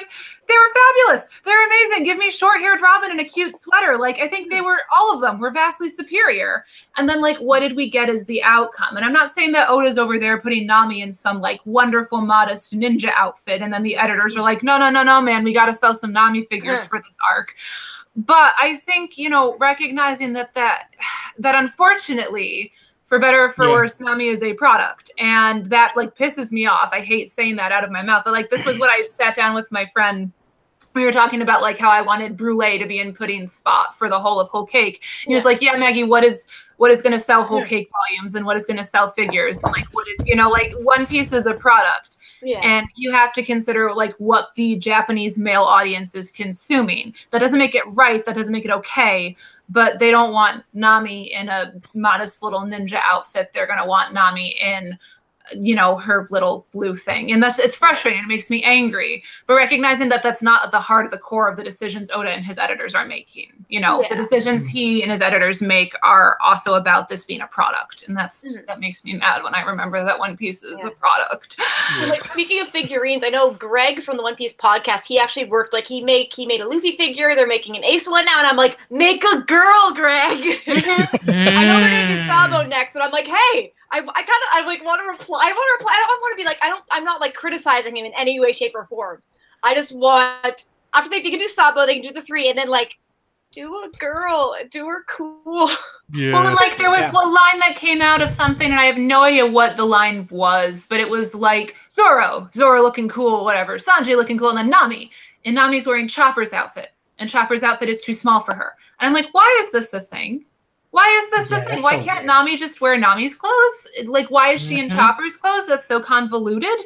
And like, it's things like this that unfortunately play into the way One Piece is marketed and the way Oda draws it. And like, it really makes me angry. So just buy custom figures, everybody. Please, like, I can hook you up with some beautiful custom figures. The Alvida figure I've pre-ordered has a proper waist, and it's delightful. She has real proportions, and it's fantastic. None of this BB line bullshit. No, she's great. Or you like designed it yourself or something? I didn't. No, it was maybe custom figure. Sorry. Oh, so in like Singapore, Malaysia, Philippines, like lots of places, there are small niche studios that like make their own One Piece figures and sell them in like limited runs of like 300. So like if you like Haruta, there's no official Haruta figure, but FOC Studios can hook you up with a Haruta figure. They're just they do like fun, unusual characters that you don't see in the main lines, which is really cool if you like niche characters like I do. Like my Dellinger figure is from them. Otherwise, I would not have a Dellinger figure. But long story long, regardless of how you support figure companies. But I think when we look at the way Nami gets dressed and we look at the way Robin gets dressed, and like it's not that we shouldn't ask for better and demand more, but I think it kind of really hit home for me when, you know, we saw those designs of Robin that Oda did for post time skip, and they were all amazing. And then what did we end up with? A product. Yeah. And that speaks to why the characters end up the way they do sometimes, and like that makes me angry. I want better, and I know Oda can give us better. But let's do a comparison. Like when Kinemon, he made the disguises for Luffy and Zoro, and he made like those dumb like fish mascot things. They had to run around in them, and they didn't like it. But it wasn't like they weren't exposed. It was funny. It was laughing like with them, not really like. Right. Laughing at them a little, but like even then they spent a lot of the arc in it. They didn't spend the entire arc, and I'm betting you anything, Nami's going to spend the entire arc in that. Yeah. But we don't know. It's still early, and I guess like it's a little moment, guys. Don't get upset, but like it's very much like the trends that we can see for Oda is that you know what's going to happen next. Yeah. Yep. Oh, sorry, too much postmodern feminism. Okay, then. Bye. You don't have to watch this stream. Don't watch. It's very much. Yeah, you don't gotta be here. You don't. You don't. Yeah. Sorry. We didn't exist in the world. We like to wear clothes that we like. I'm sorry. I'm sorry. Was I not? I guess I should just wear boobs. I just show my boobs all the time. I forgot. I'm sorry. Sorry. I got the word. Excuse you. Women as products. I could be. You know. I'm sorry I didn't show up in my sexy cosplays for you because that's totally why I wear it. Oh man, I'm sorry, but this idea that, you know, feminism doesn't exist belong in Japan, One Piece, apparently. Yeah, or that even it's like in Japan that's not an issue because it's like, oh, you know, he's writing for men, so he should like cater to men's tastes. Is like, oh, come on, like men can't control their lust. Like, yes, please, let's just assume that men should have no self-control whatsoever and should just be completely catered to all the time. I'm sorry, that argument annoys me too much. No, it's and I think like it's like it's so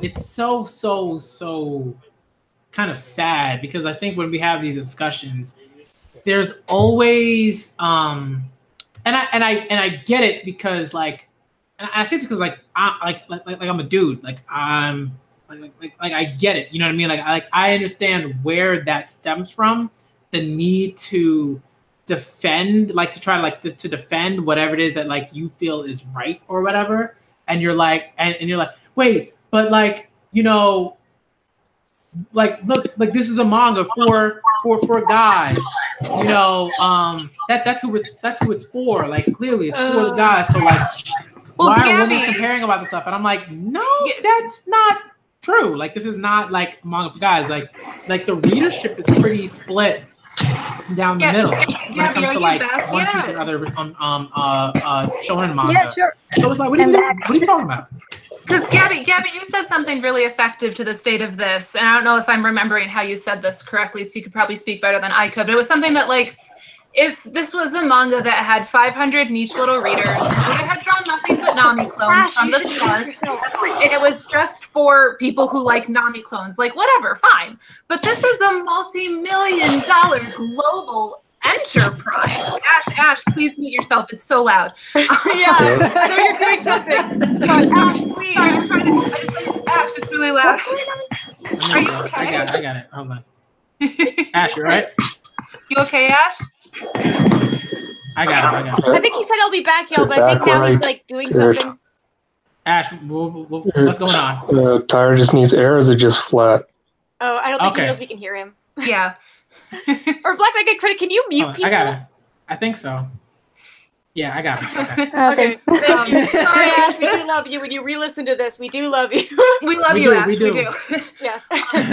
Like, Gabby, it was something to the effect of like that if this had no audience and it was just people, like the author wanted to draw some author appeal and liked Nami clones, fine. But this is this has a global reach with so many people who read it. And so for Oda to just ignore and say, well, this isn't for ladies, I'm going to draw it how I want.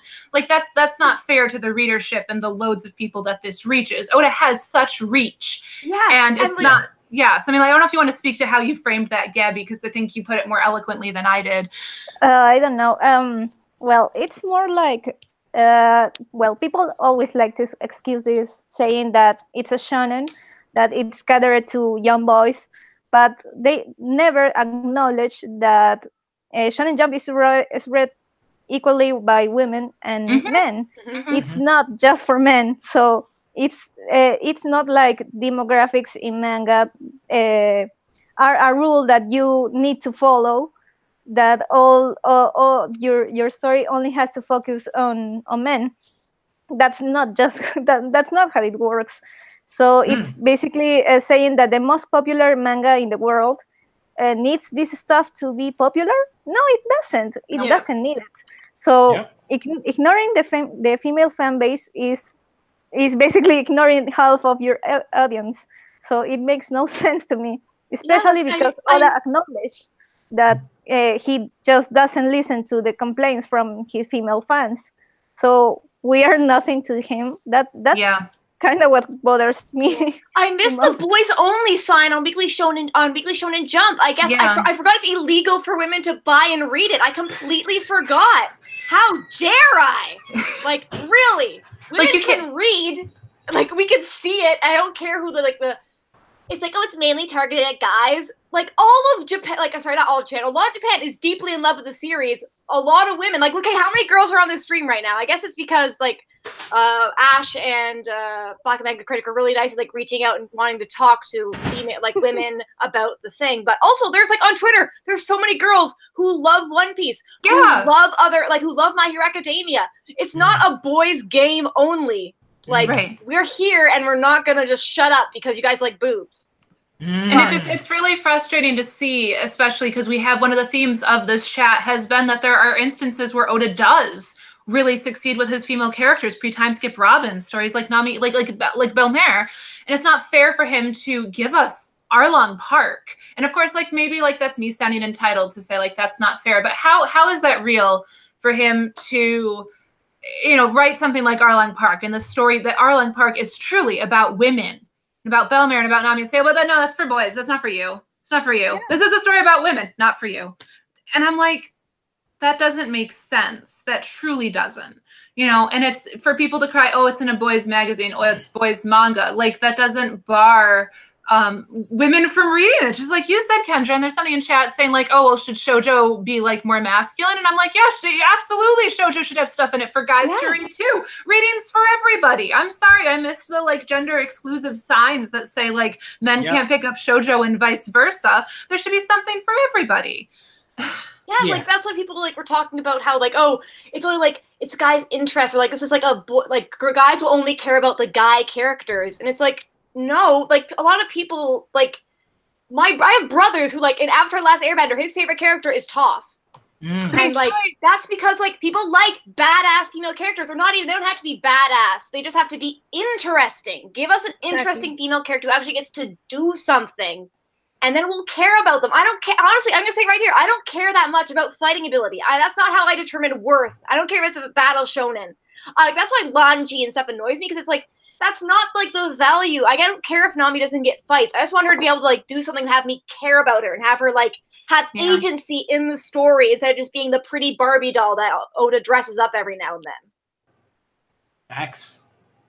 Sorry. Facts. I mean, look, like,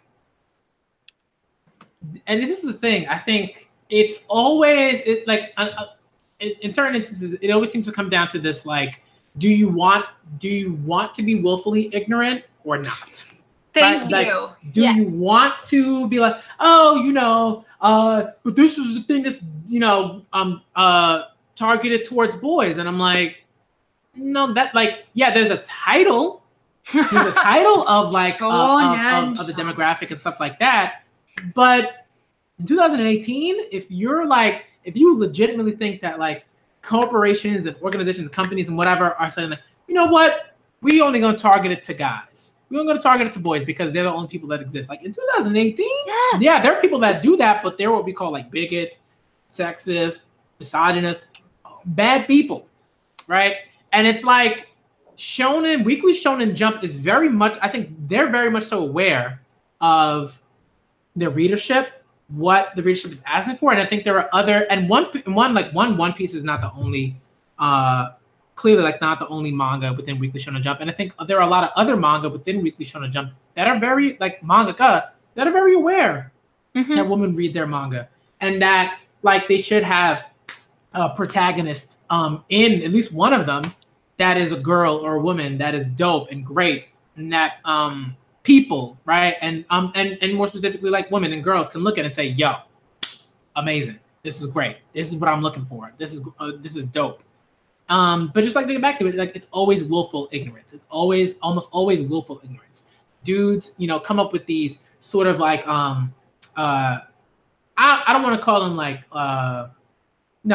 yeah, like they sort of have like, they'll say, oh, we're, you know, this thing is clearly like, you know, this is a thing and it's always going to be a thing, and sorry, like, you know, that it is what it is. And I'm like, no, that's not how it works. It's like, this is a problem, let's deal with the problem, let's have a discussion about how we can deal with this issue, let's see how we can like affect change. How do we do that? What are the steps? What are the pathways to that?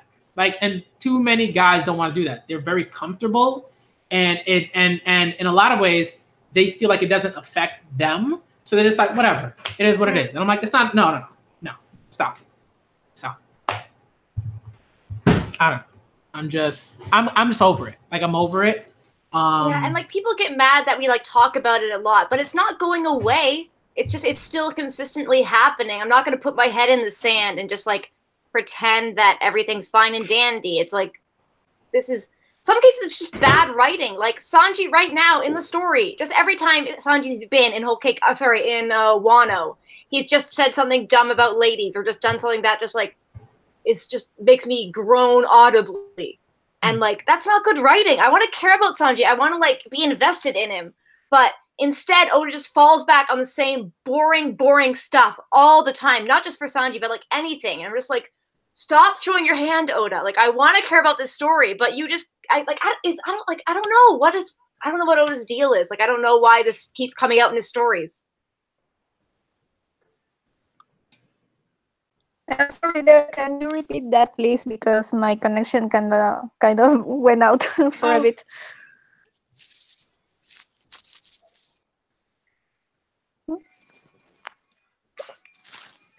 Well, and I think, I don't know, it's just, I don't know if this is a relevant example or not, or if people are going to groan when I bring this up, but like, yeah, okay, fine. You can say shonen's not for girls, and therefore we shouldn't have a stake in like how the story gets told, or, you know, what we expect to see in it. Like, you can, sure, make that claim.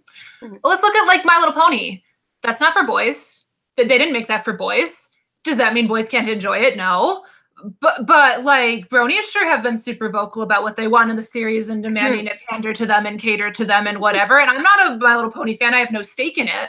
But I just like, it's fascinating that when women invade men's spaces or men's media and we ask for changes, it's a problem. But men invading women's media is, oh, it's totally fine. Yes, fine. And we take what we want, and it's for everybody. It's for everybody. It's not gendered. Yeah, that's so true. it's just, yeah, and like the My Little Pony fandom is not safe for its target demographic, and I'm worried that I've opened a can of worms by bringing that up. But like, again, it's when women demand more from men's space, from men's media or men's space, if we want to call Shonen Jump that, it's stuff for that, you know, that's the problem. It's not made for us, but men don't seem to have a problem doing it the other way. Maybe that's a bad example. Yeah, but like, I don't know. It just makes me think of like My Hero Academia a lot, because like people are starting to get upset about that. And people are like, oh, it's toxic. Don't be toxic. And it's like, that's not what toxic is. Sorry. I'm allowed to criticize the series.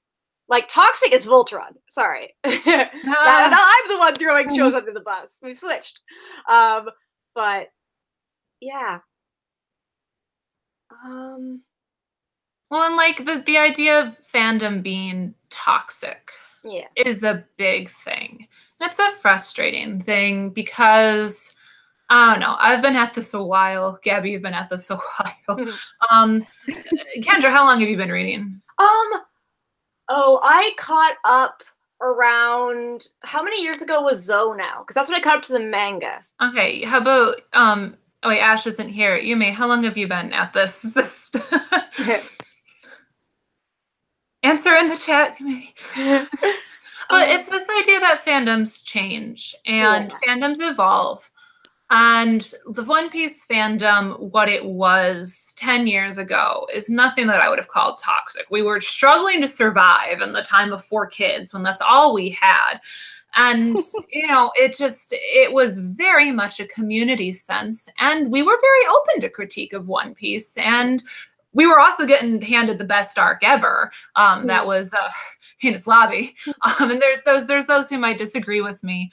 Yumi has been here for 3 years. Oh, so you have a very different experience, you know, that like seeing the fandom change. And I think this idea of fandom toxicity is something that's very recent. When people critique and, you know, have expectations of a series. And I don't think that makes something good or bad. I think toxicity is when people tell each other that their opinions are like wrong or incorrect, which is something I've seen happen in the My Hero fandom. It's something I've seen happen in the One Piece fandom. That's toxicity, not having, you know, critique of the series, having people telling their critique is wrong. And like, you can like something and be critical of it. 9 years. Okay. So yeah. For Black Mega Critic. Yeah. And that's the thing is, I was like, it doesn't matter like how long you've been in a series either. Like, it's nice that you get more experience in it. And I think it is really good. But also, like, people who are more recently in still have an opinion too. And I think you definitely said that as well. And just like, I don't know. You can criticize something and still be a fan of it. Like you want a fandom. Oh no, I'm gonna throw me under the bus. You want a fandom full of toxic masculinity and rage? Go try to play Street Fighter. Oh yeah, man! I during my time in that fandom, I operated under a male name so that people would take me seriously. That's what it was. Scary times. But I had a lot of fun. But people were very vocal about wanting Street Fighter to be a better game. Like, they would hand us DLC that we didn't want. They would have DLC be like that you had to pay to access, even though it was like already on the disc. We're like, this is dumb. The story mode was never been good. People were like, is it too much to ask that we have a Street Fighter series where there's actually a story and not just running around like beating each other up? Like, come on. People were very vocal and very critical, and yet we all still bought the game and played it and enjoyed it. You know, so like, I don't understand why that, and this was a fandom where no girls were allowed, and like, you know, but I don't understand, you know, this idea of liking something, supporting something, but still being very critical of it. On the other hand, you can have both. And I don't know why that is so hard to translate into anime and manga and shonen in particular, why you can't critique and still appreciate. Apparently once you critique, it's toxicity. And I'm like, I don't think that's how it works. Yeah, it's funny because it happens to me that I used to be really okay with the things that happen in One Piece that before, let's say 8 years ago. But now I feel like Oda's being so inconsistent with his women that I just can't ignore it anymore. Or more so, I could say that he's been consistently making them worse. So I just can't ignore it anymore. I used to make all kinds of excuses for him, that his editors were changing, that the Shueisha wanted that. I don't know. But then I remember that the breaking point for me was when he acknowledged that. I think did she cut out for everybody else? Gabby, no, he acknowledged what? I think he acknowledged. I think I've seen her tweet about it. He acknowledged in the chat, or sorry, so he acknowledged in SBS or something. When someone's like, "Oh, why do you draw girls like that?" And he's like, "Oh, I just like doing it. I don't care." And he basically just said, like, "I don't care what women think. I just draw whatever I want." Because honestly, you know what? He makes money, and that's Oda's prerogative, because he's going to tell the story he wants to tell, and he's going to make as much money as he wants, and he's not going to change. That's what I feel like. I think that was one of Ash's points for the Ash thing, is that, like, what can we do to make Oda change? And the fact is, nothing. I'm the cynic here in that, like, we can complain all we want, And like people in Japan too, they're also sending him SBS things saying, Oda, what the fuck is with this like character designs? But like he doesn't care because he's gonna make money from it. And I'm not saying Oda's just like, oh, he's just in it for the money. He's gonna create the story he wants to tell, and he just like it's not a factor for him. And I don't like. That's just how it is, and it sucks. And I want to keep reading One Piece, but like the moment it really hit me was when we got Bello Betty. Oh, like when we saw her, and even when people are like, "Oh, looks like the breast lady in the painting," it's like, well, it'd be nice if she literally looked anything like that lady. Look anything like Lemarianne. I had a woman defend that to me, a female One Piece fan, who said, "Well, I hate wearing a bra. Nobody likes wearing bras." So I related to her, and that makes her relatable. This isn't sexism. This is this is women's freedom because women shouldn't have to wear bras. And I was like, yeah. Are you? Okay. Yeah. No. Goodbye. Just no. Yeah. It was. I just, and I think this idea that Oda's not going to change. Betty is horrible. Yeah. I remember this like bright-eyed little dewy One Piece fan messaging me and being like, "I can't believe Oda drew Betty without a top," and I'm like, "I can, dear. I can." Yeah. But for me. Okay, like one of the things I opened with is that I have like terrible taste in characters. When One Piece wouldn't give me what I wanted, which was Alvida in every chapter, I was like, okay, I have to make this fandom experience what I want it to be because this is a story I care about, even if it's not giving me what I want. Like, mind you, I was like 14, and I was like, I just want to love everything about this and also have what I want all the time. I had to like learn to make the fandom my own experience, and that it included producing my own content and being involved in the community in a way that was meaningful for me. It's like that even if Oda wasn't going to give me what I wanted, which obviously like I understand that One Piece is about Monkey D. Luffy and not Our Lady and Savior Lady Alvida.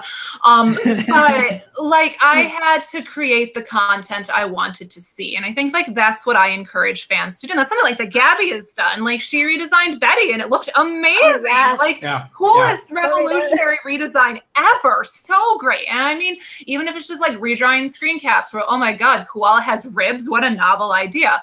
You know, and that doesn't just include correcting Oda's work. And maybe it's not correcting, but reinterpreting. But it's like reimagining the media in a way that continues to make it meaningful and relevant to us. Like maybe recognizing kind of what you were saying, Kendra, like that maybe this isn't going to change and we can make demands of Oda all we want. How do we continue to make this series relevant and meaningful to us? Because like if you put in 12 years like me, I'm not going anywhere. Yeah. I'm in this for the long haul. And One Piece has been fantastic to me. And so I continue to reimagine it and create it in ways that make sense to me and give female characters I like agency. You know, I'm a fan fiction writer, you know, but it's like, how do you keep the fandom for yourself if Oda isn't going to? And I guess, how do you keep One Piece for yourself if Oda's not going to in a way? I guess that's my question. That's how I interpret it.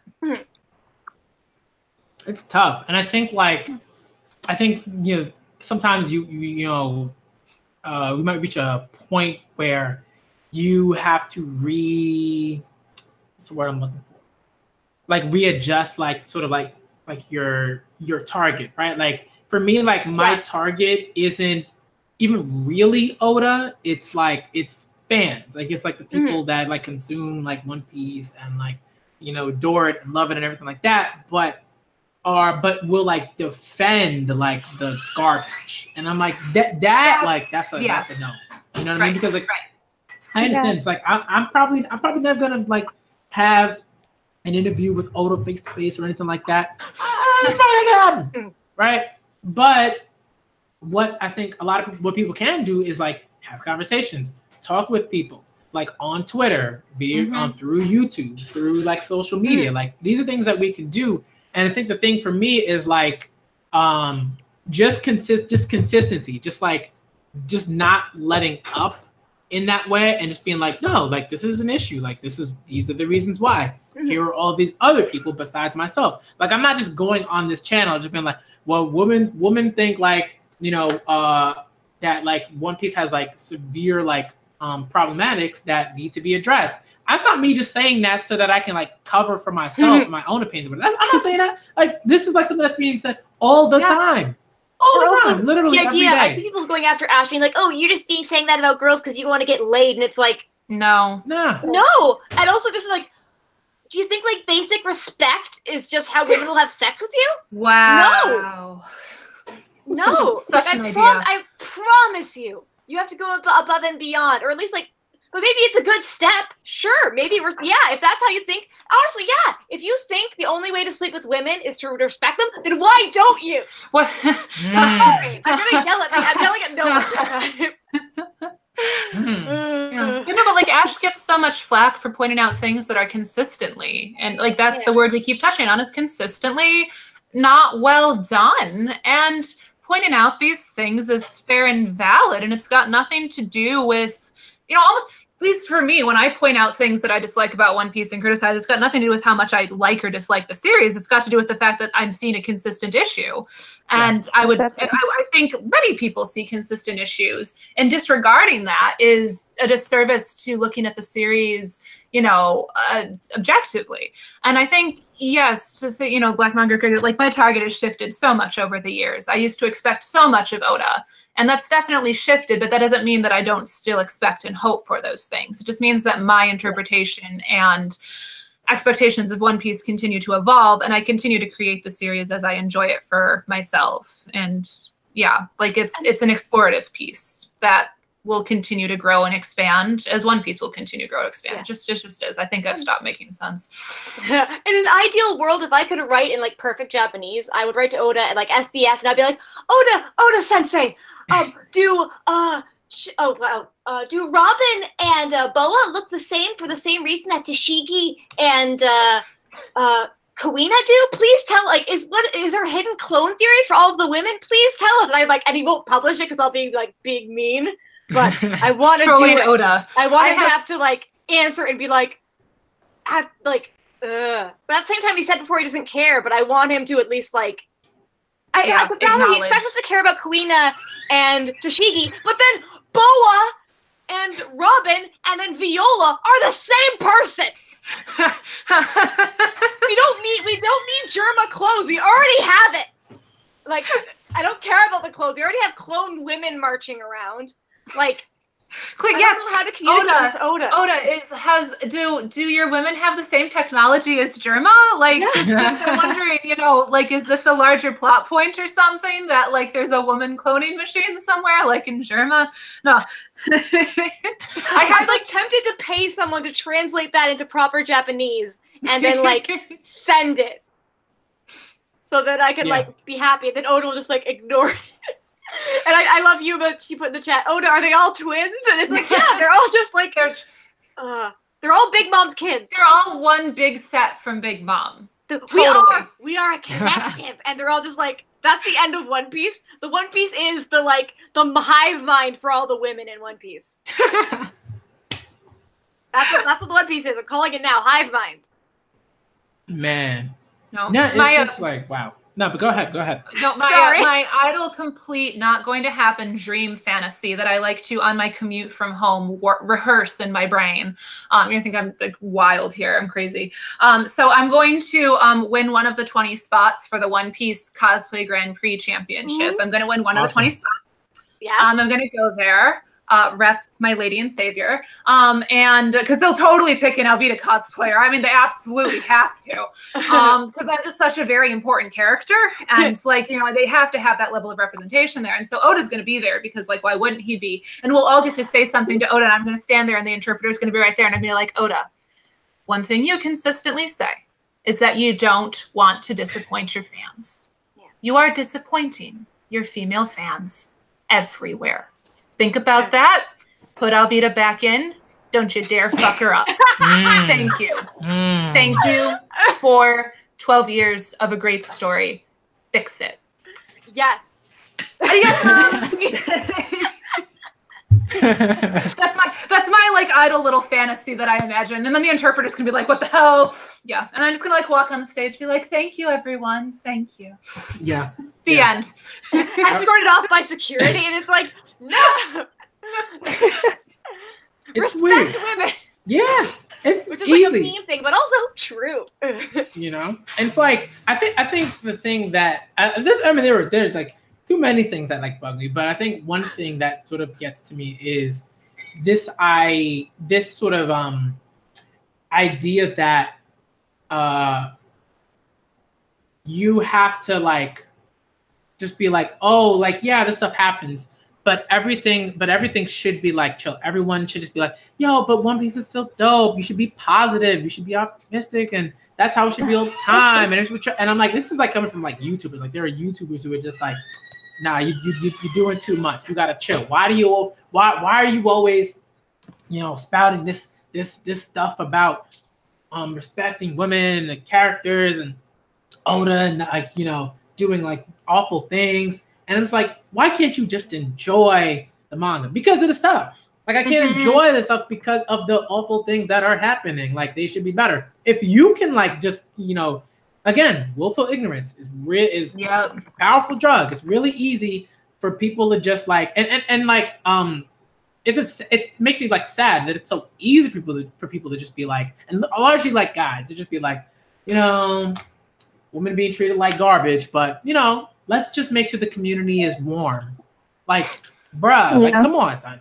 It bothers me, and I think there are people who I think are pretty like smart, like they're at least in terms of like, you know, being able to analyze certain things and do all that stuff when it comes to One Piece. But like those same people cannot and oftentimes just won't like champion this stuff. They won't do it. And I'm like, and they complain if we do. Yeah. I'm like, come on. To me, it's funny because it's totally valid to say One Piece is trash if it comes to a battle, or I don't know, a character that didn't do what they wanted, Luffy doing certain things. But if you complain about women, that's not valid. No, you can complain about that. No, because it's just how it is. And the thing with me is that One Piece is it was my favorite manga until not long ago. But the stuff with women has become so awful that it really made me enjoy it less. And I don't think that's a bad thing. I don't think it's okay for people to tell me, no, you shouldn't let that get to you. You should just enjoy it. No, to me, it made it worse. It made the manga less enjoyable for me, and that isn't bad. That's what's funny to me, because no, Luffy versus Katakuri was trash, so One Piece is trash. You're allowed to say that, but say women are badly written. I know, no, you're exaggerating. No, that's agreed. Like people are willing to have the sort of, at least, well, a lot of people are just, a lot of guys are just like, they're not even willing to have that conversation with, like, when it comes to like Luffy versus Katakuri and what's going on there. They're not even willing to have that conversation. A lot of them.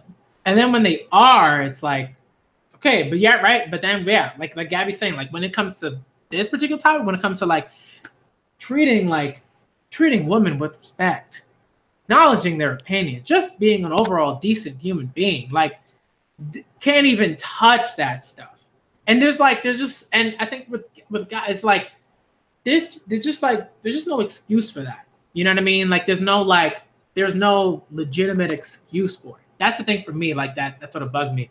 And you know what I mean? And like that's why, like, you know what, like I see Ashley be going through it. Ash be going through it. Y'all be going through it. All of y'all be going through it, right? And like it's like, come on. And for me, the channel, like my channel is a way that I can sort of like have these conversations and talk about these things. Because Twitter makes me tired. Like Twitter, like legit, like drains all the energy like out of my body, and then I'm just like, I want to go take a nap now, like for like 6 hours, because it's just the nonsense. It's like constant nonsense, you know. And again, like these things should be. This is like very basic stuff. Like this is very basic stuff. Like you should understand why women are upset about this stuff. You know, you should understand that stuff. Like it should be very like it should be very straightforward. But again, like people, like a lot of guys, like don't want to even do like the bare, just sort of minimum of like of that work of conversations, reading, thinking. You know what I mean? They don't want to do that. And then they don't want to admit it. Yeah. Just acknowledging, you know, like, yeah, maybe I don't super agree with that, but I do see where you're coming from. You know, like, or like, yeah, even just hearing. you know, because I get that, like, there are people who are really ingrained, and I'm not saying that we shouldn't try to like get them to a point where we're on the same page and like seeing the issues in One Piece, you know, but even just being willing to hear or listen, you know. And I think, and it's the problem I see in female fans too, and woke fans, you know, like Nami dresses that way because she like loves her body. And I'm like, no, she dresses that way so that Oda can sell Nami figures. Like that's not, that's two very different things, friends. Like Betty wears a bra, doesn't wear a bra because sexy boobs, not because I'm free. Like very different things. Yeah. You know, it's Betty. Yeah. Oh God, Bella Betty. Oh Betty. Betty's gonna be our next BB figure, guys. It's in her name, Bella Betty. BB. Yeah. She's gonna, she's not gonna need a bra. It's gonna be great. I'm just waiting for the SBS where Oda can go, oh, but I was talking about the painting, and so he can just like have his like congratulatory little like fact to himself, and I'm just like, I don't care. Like, sorry. Yep. No, but like seeing people jump through hoops to defend Betty as a character design, as opposed to just like what you were saying, Black Manga Critic, like just say, yeah, I get why that's maybe not your cup of tea. Like maybe I really like boobies, but I get why that's not your cup of tea, and like why maybe not the best, you know, just even being worse, to like have those conversations and listen, you know. Like I, as a lesbian woman, love boobies. They're great, but you know what's not great? Betty's boobs. Yeah. It's funny because Oda only took that part of the painting. But not the armpit hair, not the muscular like, give me some armpit hair on my ladies, please. Like, if you're gonna give me Revolutionary Betty, like, give her like hairy legs and like Gabby, can you like put your redesign? Please, can you put your redesign like in the link? Can we have a link? Yes. Your Betty is the most beautiful thing I've ever seen. She is fantastic. So good. And I think some people did one for Midnight for My Hero Academia. And I know Yume was saying in the chat that she did one for a Bleach character, which is really cool. And it's just nice that like people can go out there and be like, I'm gonna make it my own. Like I think you're saying for kind of making the fandom and like, we can write fan fiction, we can draw stuff, women have a voice, we can do stuff. Like, let's do this. Woo! Well, and that's making the series meaningful in a way that, you know, if One Piece isn't going to give us what we want, how do we fill that need for ourselves if we're not being heard, whether it's through these discussions, through having conversation, through making art, making fan media. And I'm not saying that everybody has to be a creator here to fix something, you know, but it's like, how do we hold the meaning for One Piece, and how do we continue to hold that and have those spaces? And like, yeah, it's giving Betty like hairy arms and scars and like fantastic stuff like that. You know, and Kendra and I and Gabby, Kendra and I are writing for the One Piece Big Bang, and Gabby is illustrating for the One Piece Big Bang. And it's a big One Piece collaborative of fan fiction writers and illustrators, where basically an illustrator partners up with an author, and it's like so exciting. And like that's about creating community where people can, you know, make One Piece what they want. And if One Piece is like Lalu, then One Piece is Lalu for you. Great, go write that, share that with the world, you know? You can follow me on AO3 at Words Dear. Read my fanfiction and kudos it, please. Go do it.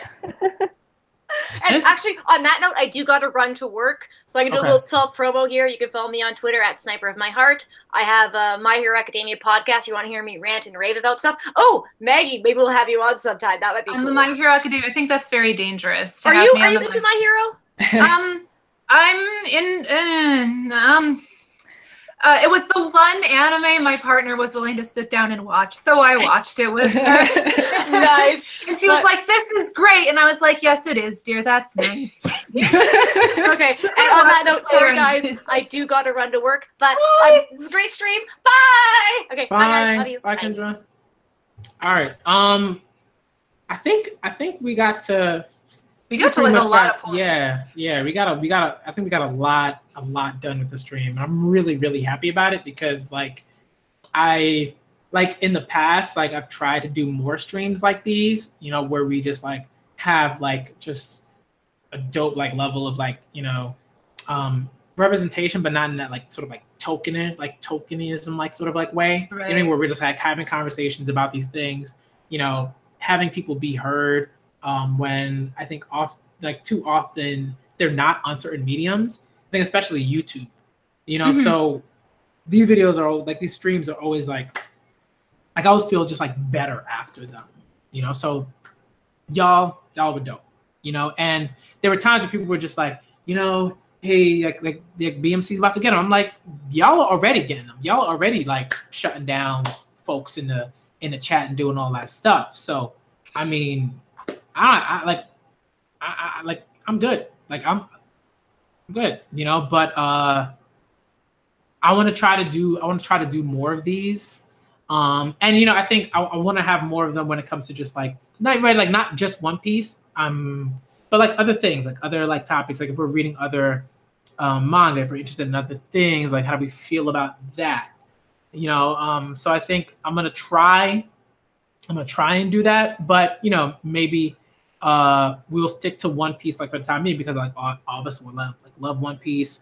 We can, you know, talk about it in like at length, get into certain things, and yeah. And I think like again, like Key, shouts out to Key in the chat. Key's like one of those folks that like, you know, he's just like consistently just been like, yo, you know, like, and a lot of people in the chat too have like been like, you know, been in my corner and like, you know, supported me and everything like that. And I appreciate it.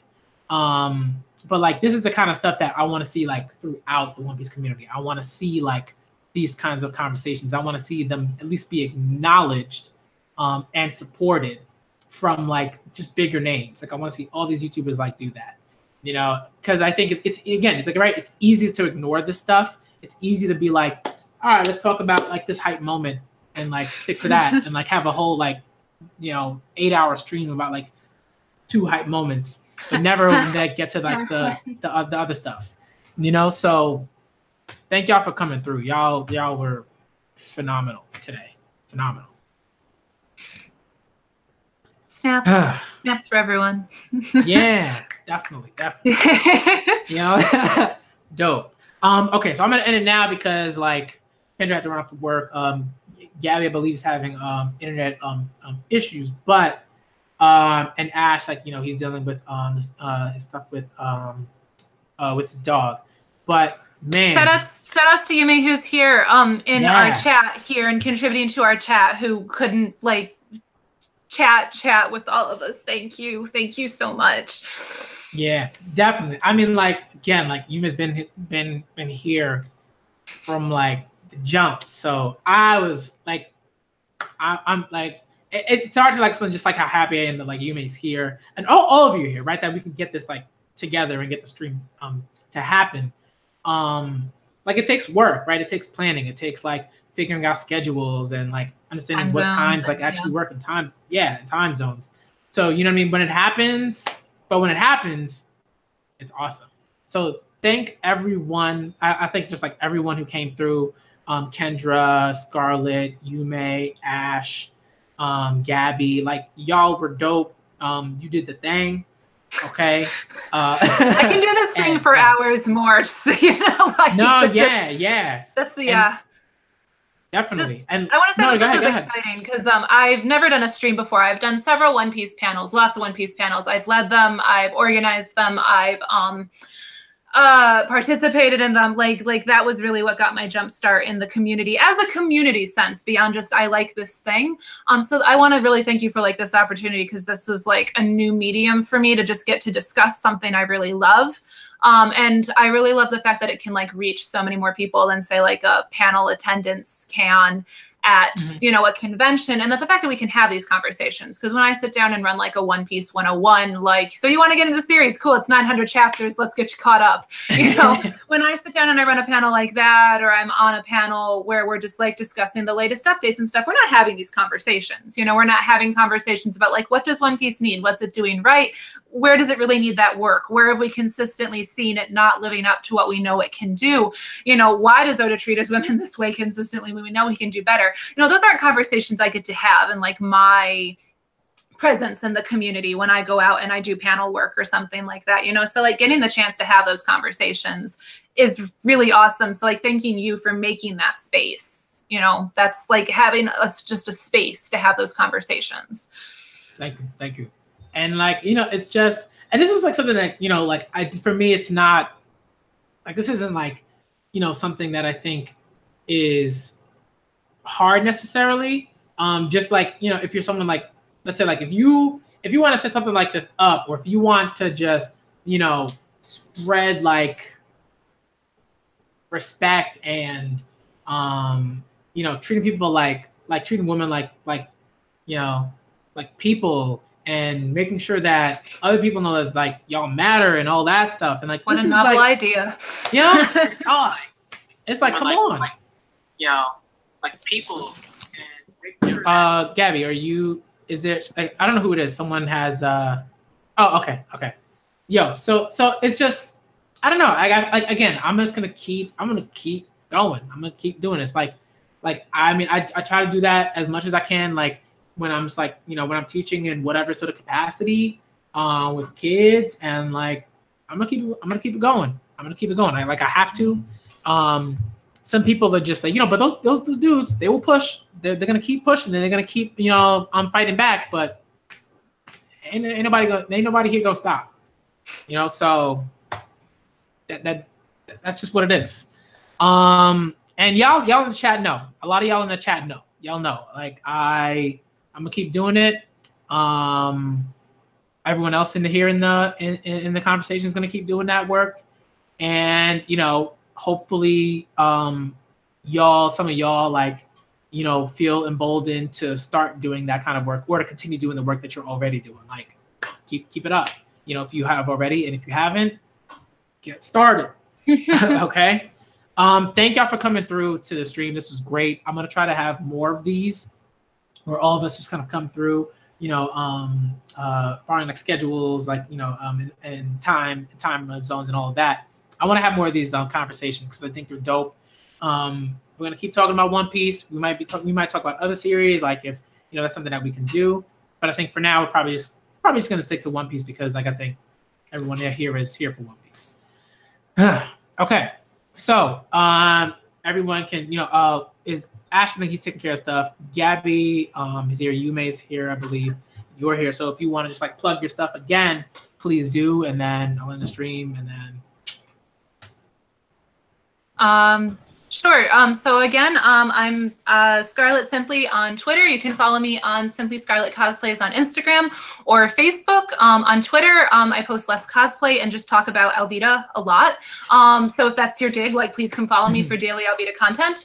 And then also, if you are interested in fan fiction, like Kendra plugged hers, my fan fiction is Scripted Scarlet on AO3 and fanfiction.net.